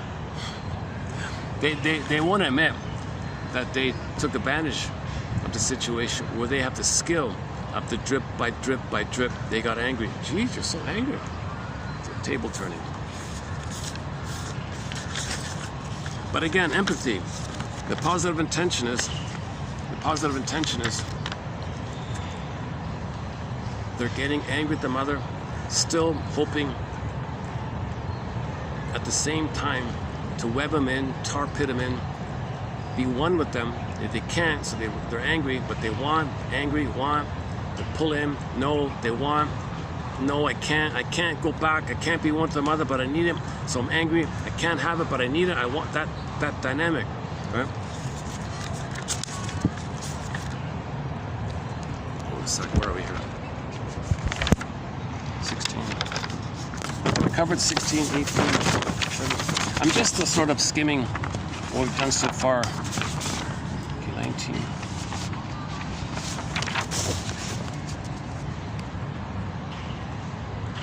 Passive-aggressive people constantly irritate and provoke others because they give off little hints. That's the mites, right? The little drips, hints of their hostility. Of course, starting rumors is a very hostile thing to do. Okay, they kind of thought they may be very ambiguous, equivocation. They want to foster chaos. They want others to be angry. At the same time, their behavior is designed to be frustrating on others, where they're innocent. They always have to be seen as, I'm good, you're no good, always. And because blaming someone for little benign mistakes feels cruel, we wind up blaming ourselves What makes this personality confusing is that his passive, coaxing, elusive, but also aggressively resistant to you is that he is elusive but aggressive to you. Aggressive to reason, responsibility, authentic relating, making I statements at the same time.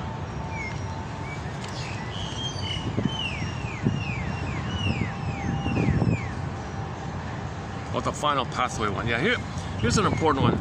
The central theme of the passive-aggressive style seems to be a sneaky, covert resistance to authority, or the demand to perform effectively.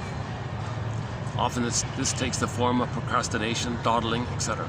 We wonder whether this is not the final pathway of many conflicted states in which the person wishes to behave aggressively and is blocked from doing so.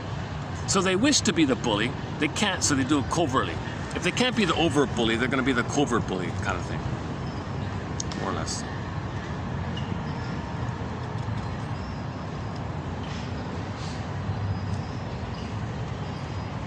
Okay, there's a few other good ones in here. And what else? 21. Oh, 21's coming up. 21 and 22. Okay, so we got okay, and then this is 20, right? So coming up is 21. Yeah, what's in 21? Okay, they can do it with therapists, okay? And the therapist gets angry. Okay, let's save these ones for tomorrow then.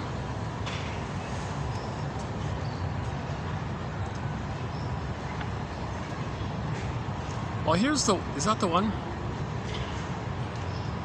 Yeah, here's the key. Okay, let's just do the one here for a preview of the next one. It would appear that passive-aggressive behavior has its origins as early as there are signs of autonomy. Of course, these occur within the first weeks of life, when the baby makes it clear in what position to nurse. Long before the formal separation period, seeds of autonomy are planted by how the mothering one responds to the baby's need for expression of separation, individuality, what clothes the baby prefers, how the baby is seen to help or hinder the feeding process. Okay, I think that's not a bad one. Some mothers say to the baby, no, baby, you do what I want. I'm never going to do what you want because you're the mother who wants something and I say no to you. So mothers might be aggressive and passive-aggressive to their babies this way. Baby nudges, mother, hold me this way, I'll be more comfortable and the milk will flow more smoothly. I want to flow smooth. I want the milk to flow smoothly. If you're holding me like this, I'm in pain. There's a jarring effect, and things are stuttering, and I'm not breathing properly. I'm getting air like that. Mother, I'm gonna nudge a little bit. I want it this way. No, do it my way. So right off the bat, the child's autonomy, his wishes, his initiative, his expression, his self-expression, his needs like that. Okay, see, already the mother says no. Angry? No. So he'll get sick. So sickness is a passive. Actually, we could argue that illness is a passive-aggressive. Yeah, I can see a very, yeah, just in front of me, there's sort of a,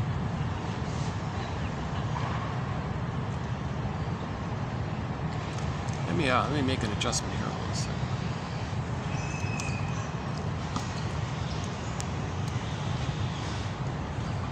Actually, it's turning out okay here so far, eh?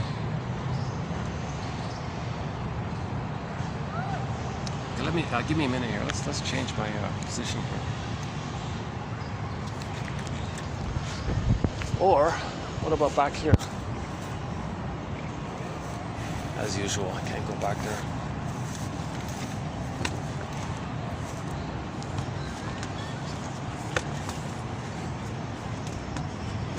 Like this. Is that gonna work? Yeah, okay. One sec.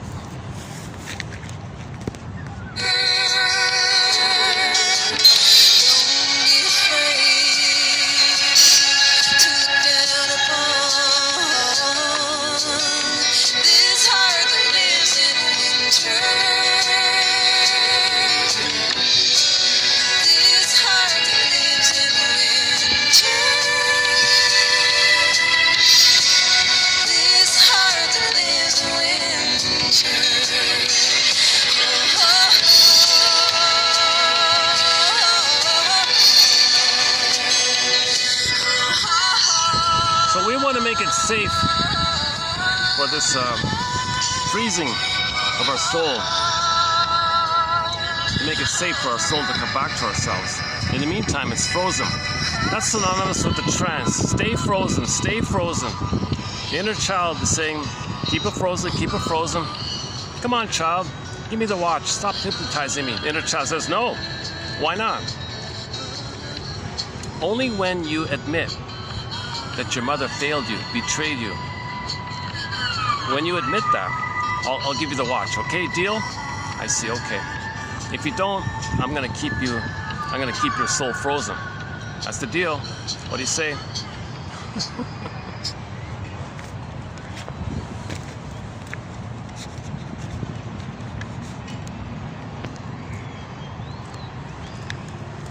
Yeah, look at that. So all this, if the mother's OCD or something, very obsessive, controlling, okay, she's little microaggressions.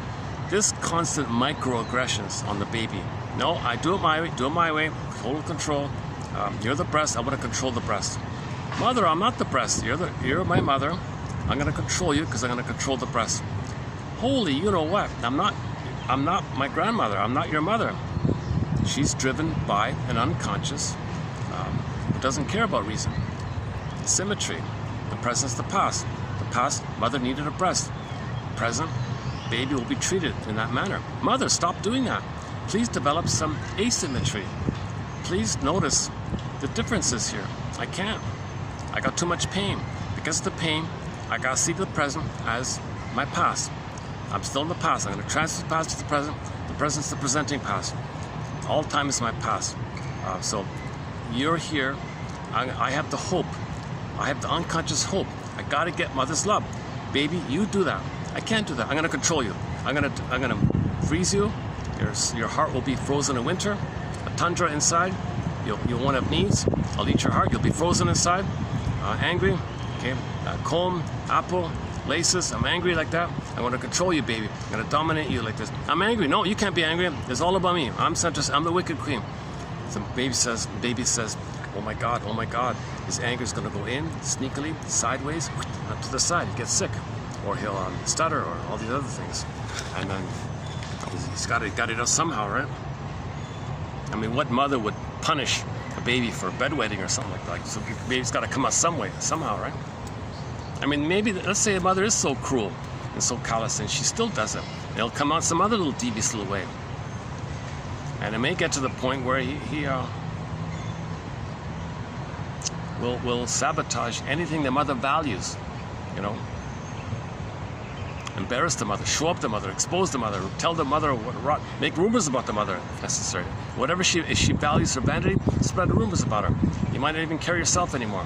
Most people don't do that, but you know, maybe that's like the extreme of the extreme, level 5 in their model, right?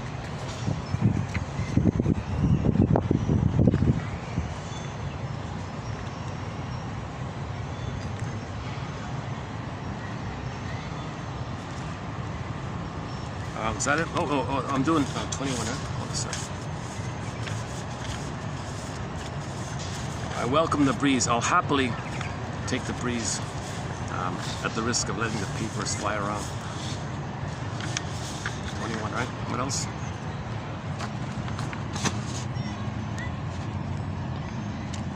Okay, I think, why don't we just leave it there? I'm feeling a little tired here. Okay, why don't we just leave it there? And then 22. Yeah, okay, I think 22 is the last one, right? Is that right? 23? Oh, 23 is the last one. Okay, 23 will be the last one.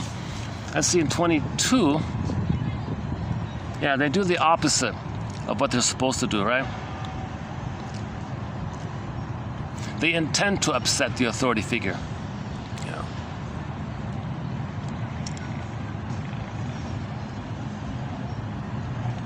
They learn to express their anger sideways. Oh, there's the pillow one, right? Yeah. Simultaneously aggressive and passive.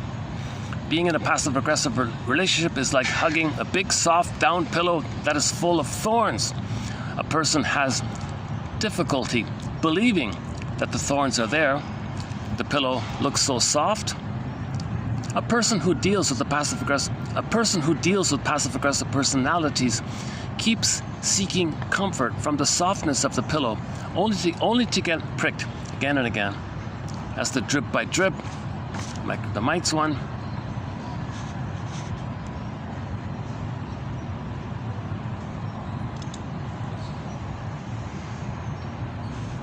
His passive-aggressive behavior serves to allow him to feel pseudo-control and to release his anger sideways. When a passive-aggressive fails to follow through on a promise, your reaction might start out as reminding him, but then it perhaps escalates to nagging and frustration and finally anger. As the escalation increases, you are again in a position of experiencing someone else's feelings. Now, he wants you to feel what he can't feel. He wants you to express what he's afraid to express. It's kind of like, hey mother, wherever you are, you see how I made them angry? That's a proxy. That's how I was angry at you. Their anger that I provoked, that's my anger at you. Would you change your ways, please? Could you please invent a time machine?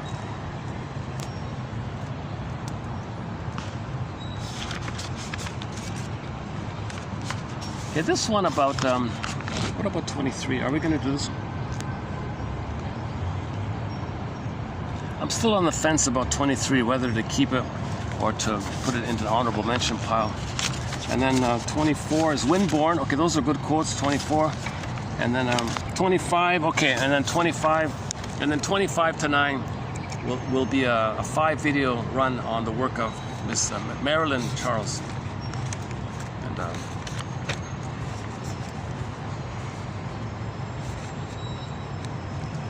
yeah, I think I need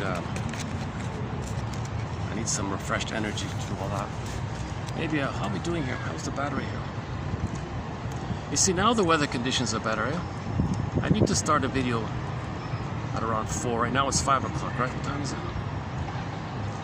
4:58. If I start now, if I start the video now, it'd be, oops, one second. Let's wait a minute here. Let's play another song here. Hold on a second.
There is a circle, there is a line, there is a hill that I cannot climb. There is a fire and it's burning below, and it will not die, though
Maybe let's see if I can do a preview of part 5. I've done a preview of I want to get a preliminary build up to the work of a very good book. It's called Learning from Experience. So here's a couple here.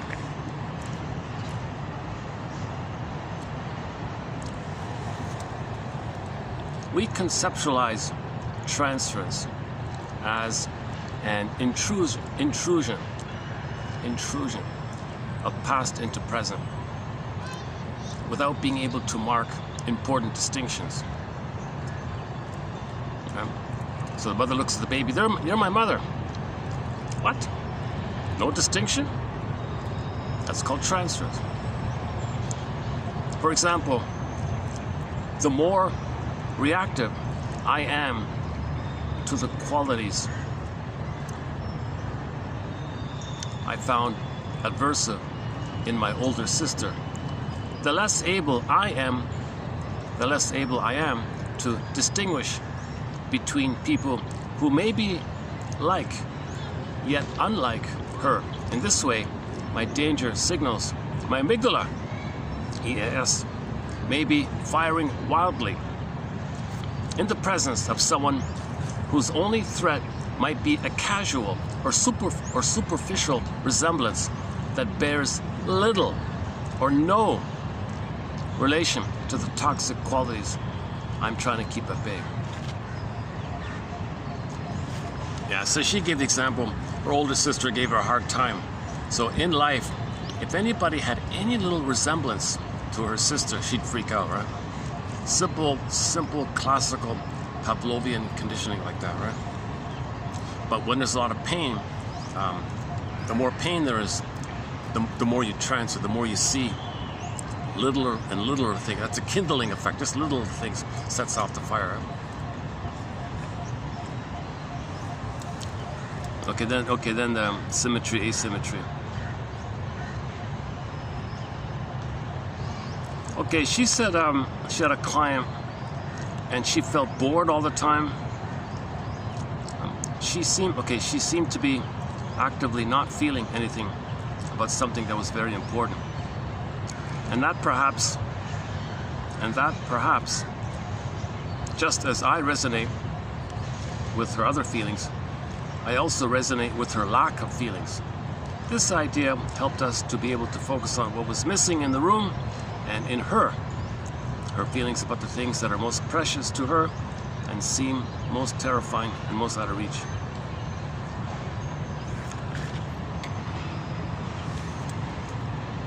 So if I'm not showing too many of my feelings in the video, others might get bored, right? Because if I'm numb when I speak, let's say, or there's a detached setup with a digital, gap like that. And yes, I don't really bring up my feelings in these videos. I don't know who's watching, troll comments and all that. You got to be in a safe place like that.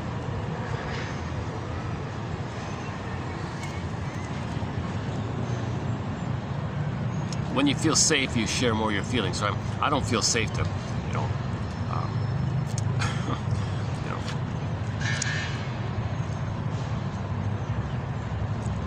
where are we here? Okay, so she was trying to figure out why she felt sleepy and bored, and the client said, "Would you like a coffee, maybe? Keep you awake?" Yeah, why did that happen?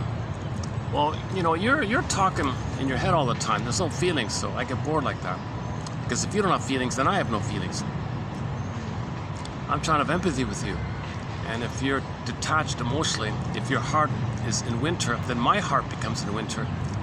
And then I feel unalive. If you feel unalive, and I'm trying to have empathy with you, then I feel unalive. So maybe if I feel unalive, do you feel unalive?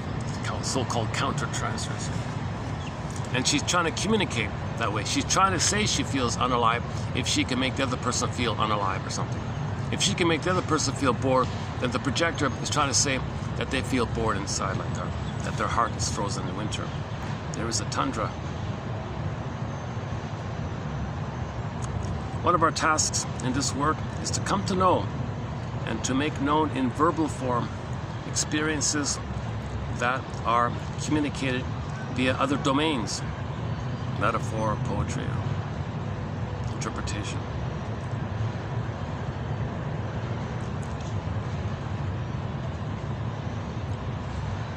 It is only when the pattern has been illuminated that we can begin to imagine a way of stepping outside of it and casting some light into the darkness, or darkness into the light. Long before psychoanalysis began, literature was a way of exploring the deeper questions and dilemmas that face us as human beings. For Joseph Campbell, psychoanalysis affords a means to, quote, conduct people across those different thresholds of transformation that demand a change in the patterns, not only of conscious but also unconscious life. So the transformation means new pattern. You gotta get a new pattern. You want to unpick the threads of a traumatic script, use those threads to weave a new, healthier script. That's a transformation. When you stop repeating, that's a transformation. They mean it like that, just a simple thing. Human beings straddle two worlds. We live in two worlds. Analysts must sit with one foot in each of these worlds, attempting to empathically consider the experience of the other, and then to try to bring that experience into language that can be more overtly reflected on and considered within the dyad.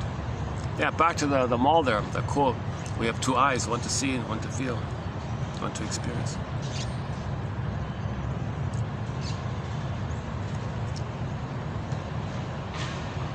Okay, one guy was cynical, so he had pleasure to defy the mother. The mother was so okay. So her take on cynicism is mother is always in the wings. So whenever someone says something, that's mother's coming. Be cynical. The attachment literature shows ways in which trauma disrupts the ability of the child to develop the self-regulatory capacities so crucial to building a secure self. Pushing past mourning rather than facing it takes a toll. Turning a blind eye to one's own traumatic past leaves one less accessible to one's children as well. Yeah, so if the mother is unaware, then she's going to turn a blind eye and be inaccessible to her own children. If the mother doesn't have her beingness, then she's inaccessible to the children. Now the child is going to suffer this in the body, and the child gets symptoms. Look at that, eh? So if the mother is unfeeling, the child, it might be expressed in the child's symptoms. Can you believe it? Trauma that is passed along the generations in this way tends to speak in coded form through those very symptoms that mark the distress, even with otherwise caring and attentive parents. Unprocessed grief can result in disjunctive, frightening parental behaviors that are traumatic to the young child, who needs to be able to approach the parent as a secure base during times of distress. Disjunctive behaviors of this sort create a break in the continuity that the child must somehow manage, often leading to dissociated or encapsulated moments that are not easily confronted or worked through. Such experiences work against the important childhood task of developing organized and consistent strategies of affective self-regulation, leading these functions to break down. This type of disorganization is associated with the lack of coherence in autobiographical memory, resulting in conflicting narratives that are difficult to integrate into a cogent whole. Our story's fragmented. Our story's too fragmented. What happened during that time? What happened during that time? Was it that? Was it that? I can't know that. Bubble, disassociation. Gap. So Philip Bromberg's book is called "Got to Stand in the Gaps." Standing in the gaps and bridge the gaps. Be a bridge. Stand in the gaps. Stand in the spaces. Sorry, stand in the space between something you can know, something you can't know, something you can know, something you can't. All those can'ts are the gaps. Stand in that kind of bridge. Be a bridge, and link things up, kind of thing. That's called finding a story. So you make inferences. It starts in the body. Start with the body. Symptoms. Oh, I got a tension here in the body. I got a sore this or sore that. Start there. Reassociate. Notice it. Be aware of it. There's the mindfulness practice, right? Stay with it. Allow it. And does it... you see, if you do that, you might get a dream. See, then you're getting somewhere. Then the dream helps you. Make room for the sensation. Allow the sensation. Knowing that the sensation marks the spot. This must be the place where the compromise between the wish and the fear and the body held the compromise. Anger at the mother goes to the body spots it there in the symptom. The symptoms reveal and conceal your anger towards the mother. Psychosomatic symptoms reveal and conceal your cry in the screen that's still going on with the mother. It's a flash frozen, like a silent scream, but it's still active, but it's silent at the same time. That's the pumping, the anger pump. And it's going in, symptom is holding it. That's the howling man in the castle, in the room, and then he escapes out, in, out, like that. So we don't want this kind of thing. We've got to detox this. We've got to break free from this. The only way to break free from this, the only way to get out of this trance, this repetition, in the myth that the guy's on the wheel is round and round suffering, or the Tantalus guy reaches for weaning trauma, reaches rejected. So in the Tantalus myth, he reaches for the cherry, but the wind blows the branch. He can't get it. That's the weaning trauma. Again and again, suffering, agony, Sisyphus, pecking feeling, agony, pecking, suffering, wheel of suffering, repetition compulsion. With trauma, we repeat. The repetition of the present doesn't heal the past, so you repeat the past, and you're doing it again like this. So the only way out of this kind of thing is consciousness. Be a detective. Try to now know, piece together our story by making inferences. You get clues from the body. You get clues from wherever you can. You get clues from the body, clues from the dream, clues from your free association, clues from your so-called Freudian slips. You get little clues like that. And from these little fragments, from these little bits, see if you can elaborate each one.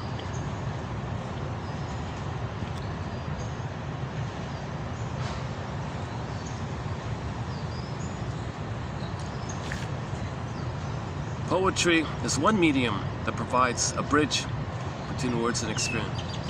I haven't found, honestly speaking, I haven't really found too many poems. I couldn't relate to.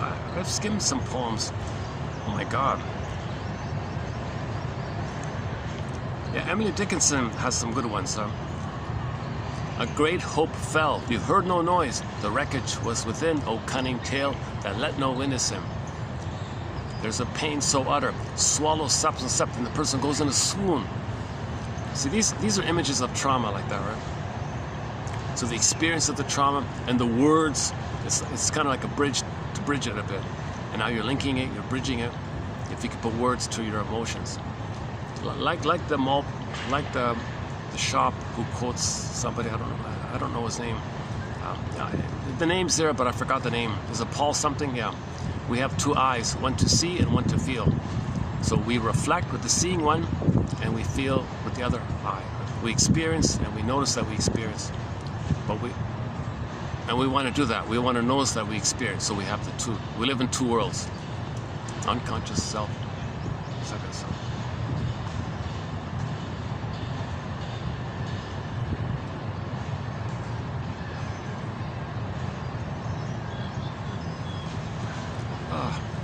Okay, actually the weather conditions are,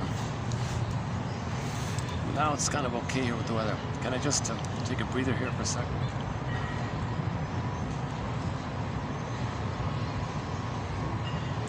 Yeah, this video doesn't feel like one of my better ones. It's way too choppy, this one.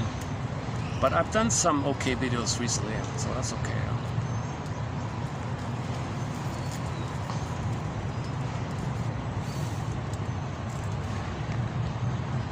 So her main book is called Learning from Experience. Her first book, I didn't find her book, the other one, Patterns, too helpful. And the literature one, I didn't find that really one too helpful, really. It's mainly that one there. And she's got a book about trying to teach what Mr. Bion and Mr. Lacan said. It's a little bit okay, but not too much. It's mainly that one there. I think her best book is what I've been quoting from. Most of the quotes come from that book. It might get nominated for a Golden Windmills of the Mind Award. Maybe it might get nominated. We'll see.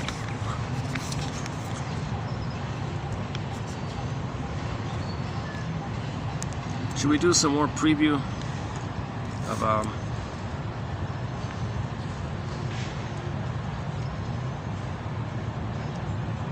okay. You know, her explanation of Melanie Klein is good. She's very helpful. She's trying to be a teacher. I really feel that Marilyn Charles is in the mode of wanting to be helpful. You feel that quality about her. Okay, she's not Karen Horney. She doesn't have that depth of compassion like that, I don't think. But she's trying to analytically be helpful. Here's what I learned, guys. Passing it on to you. You know, here's a good book, or I recommend this. She's kind of helpful like that.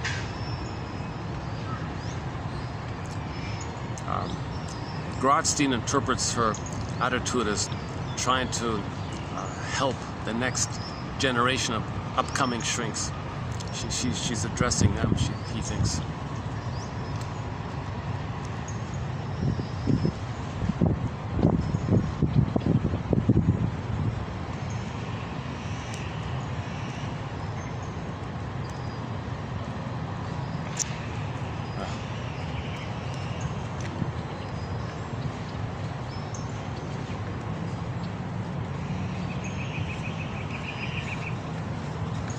Janoff says that that when babies are born, the trauma can take two forms. The birth trauma can take two forms. Maybe it's the aggressive and passive. I don't know. That I don't know. He says if babies are born with PTSD, if babies are born with PTSD. That might be like the overt aggressive one. So babies might already be bubbling with a hyperactive amygdala, always ready to fire off kind of thing. And a little thing, they're always there like that. Hypervigilant, hyperreactive, hypervigilant, hypercautious, hyper outer focus. That quote about the outer focus, that's not a bad one. Yesterday, should I take it up here? Yesterday's quote was, simple, basic conditioning. The baby has an overt, outer focus on the mother, obviously. The baby's looking to the mother. Mother, where are you? I need you, kind of thing. So the baby has pretty much totally an outer focus. Now, if the outer focus hurts him, flash frozen, he's always outer focused. PTSD, always outer focus. Where's the dangerous mother? Where's the dangerous mother? Oh, jungle, jungle, jungle. Okay, because the baby thought he was a goner.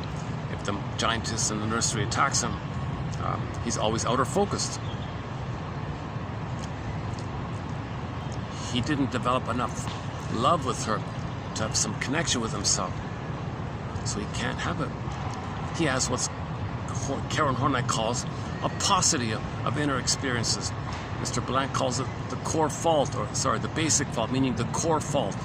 This feeling that some core fundamental fault took place between the baby and the mother, symbolized by the image of the chasm. Inside Out 2, you got the chasm scene, the geological metaphor, the chasm in the earth like that.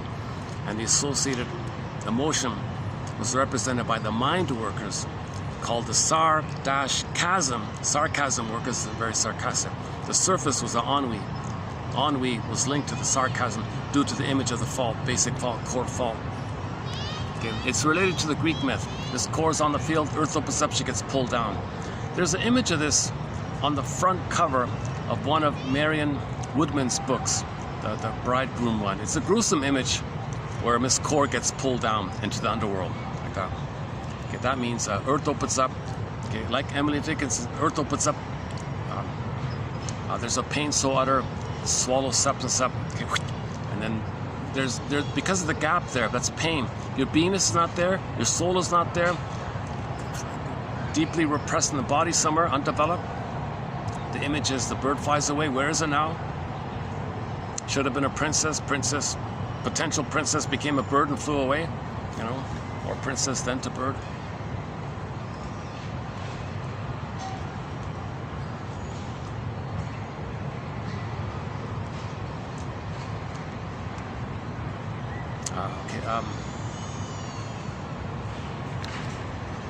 So imagine that, right? That's the image. That where's our beingness? Something's missing. Where's my something beautiful? I'm looking for something beautiful. The conclusion of her song, Something Beautiful, is where's my budding beauty? Where's my emerging self, my authentic self, my beingness? Okay, if you don't have your beingness, okay, the mother was too dangerous. The outer mother was too dangerous. Chasm opened up. No beingness. You can't be inner focus. Your inner focus is numb. You're only aware that you're numb. You're anesthetized. You're kind of numb like that. You might get little sensations. You might be aware of heart fluttering, or you might be aware of tension in the body. So you're aware in the body way. You're kind of limited like that. Some people are not even aware in the body way. Some people have tension in the body. They're not even aware of it, kind of thing. Some people say, like I was on the verge of leaving when I felt the sunburn coming on. I better leave right now. I feel it. Right? Like that. Okay, that's something people will be aware of, right? But I imagine some people won't even be aware of that. They'll be outdoors on the beach, let's say. They're burning. They're not aware of it.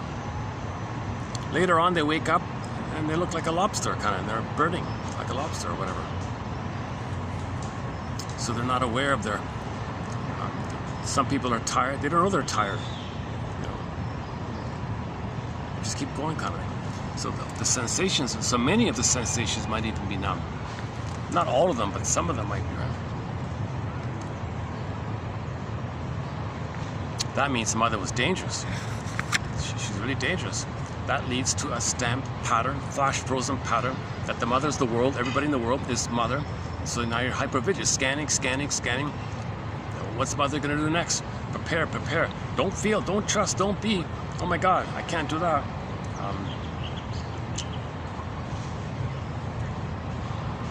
You can only do that if you do the symmetry. Wait a minute, hold the phone here. The present's not the past. We're not in the nursery here. Mother's no longer, mother might not even be around. And even if she were, even if the mother were around, would she admit it? Would she tell you, says the Twilight Zone episode entitled One Life Furnished in Early Emotional Poverty. Oh, something blinking here. What's going on here? Oh, hang on. Warning here. 10% battery. Okay, it's going to drain quickly here. I've only got maybe, let's say 10 minutes. Let's close this within 10 minutes. That's too bad, eh? I could have a second wind and come around.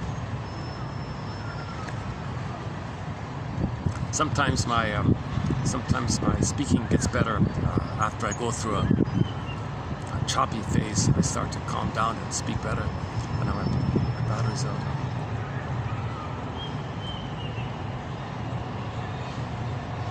Oh, where was it again?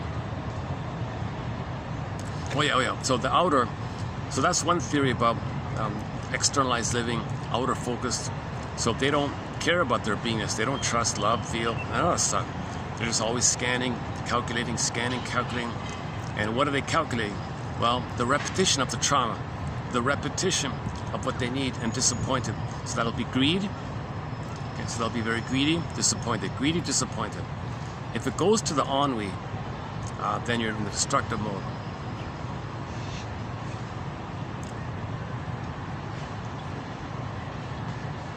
That's why people say we need to bring back the feminine element, the feminine principle, the yin, the shakti, the beingness quality, called embodiment. If you're not in your body, you're not making sense, says Kirsten Wilson in her excellent speech called Ooh My Soul, which I could play, right? See, I gotta close this before the battery shuts down, otherwise I lose the whole video. So I gotta keep an eye on the battery here.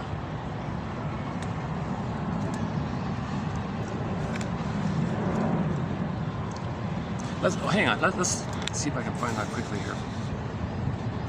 What was it, 30? 27 was it? So where is it? 26. 26.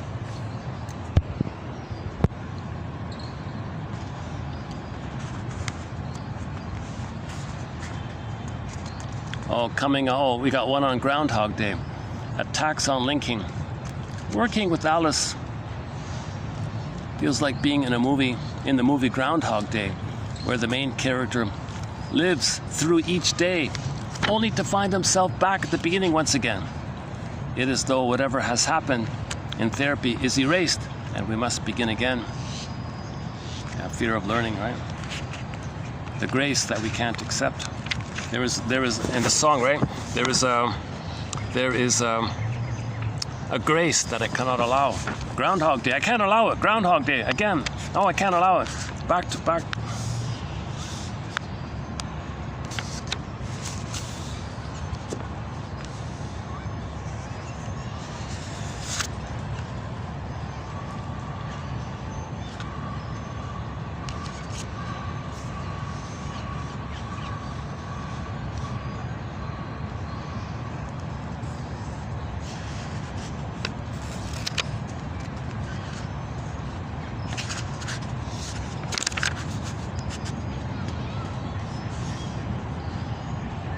Yeah, so when you lose your internal signals, you're a stranger to yourself.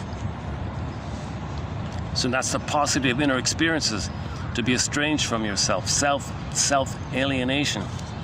Mother feels like an alien, made you alien from yourself.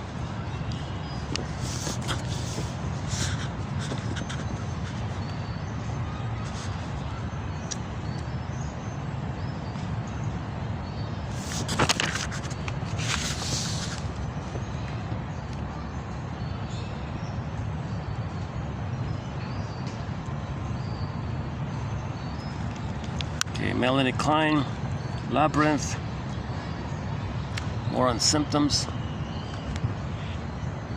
Oh, here we go. Yeah, okay, here we go. Now, the first one in 27. A person whose needs and feelings have been overridden by caregivers often learns that survival depends on keeping the overt focus on the other rather than on the self.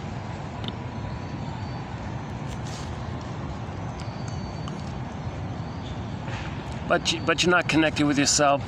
You're perpetuating the lack of self. You're losing esteem when you do this all the time. Again, a person whose needs and feelings have been overridden by caregivers often learns that survival depends on keeping the overt focus on the other rather than on the self.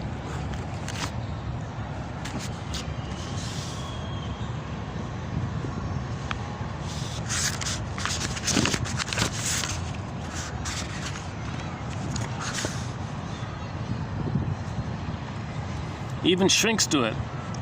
Even shrinks might do it.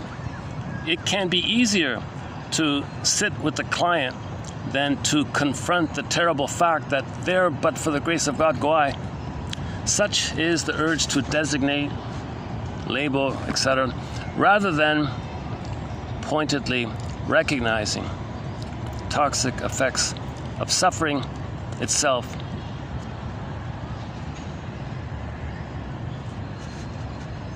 So as a defense against looking inward, you help others and save them.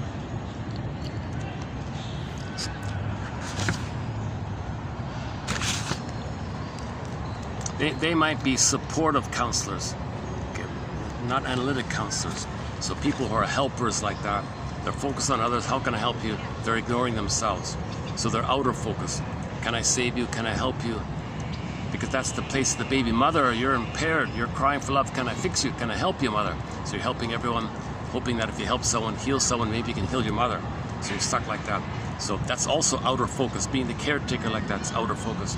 So people might be very good helpers in the, like nurses and all that stuff. But in the analytic area, you got to interpret that kind of thing. The shrink cannot do that. Therapy won't work, right? That's a defense mechanism. If the shrink is outer focus like that, he doesn't have a beingness. He's impinged, he's demanding on it. He's seeing the client as the mother he's trying to save, not seeing the client for who they are in their situation, listening to their unique story like that. What's the battery? 7%, 533. That's too bad, eh?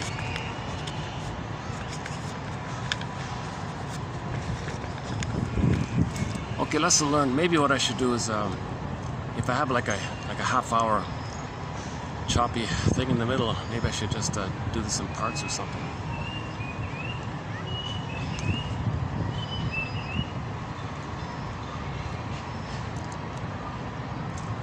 Sometimes around this time, the stray cat makes an appearance. Nice way to end the video, stray cat. Okay, why don't we end the video with a song then? Any requests? So let's pick a song.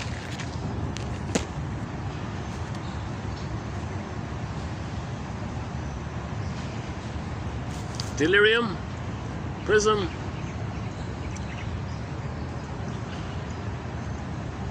Young enough to cry?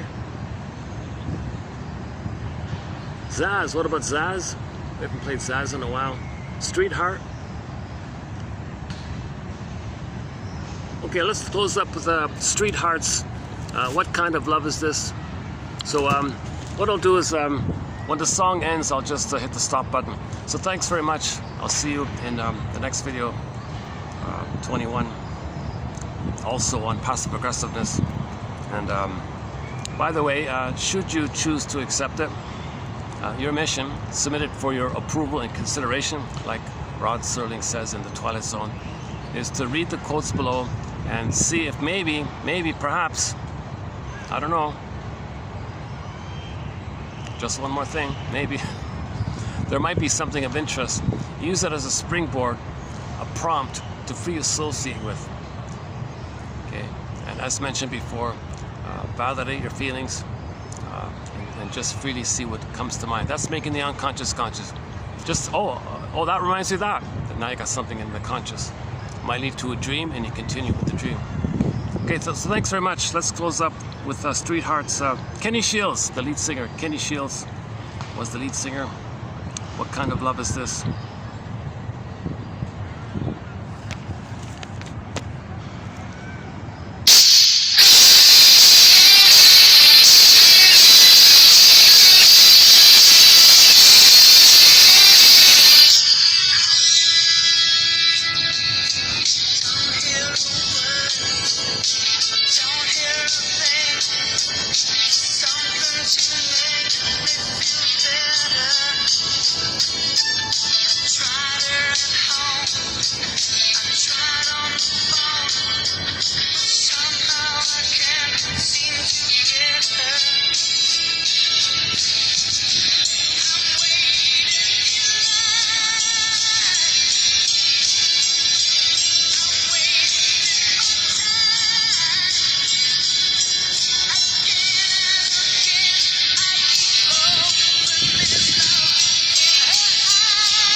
The bluebird of happiness.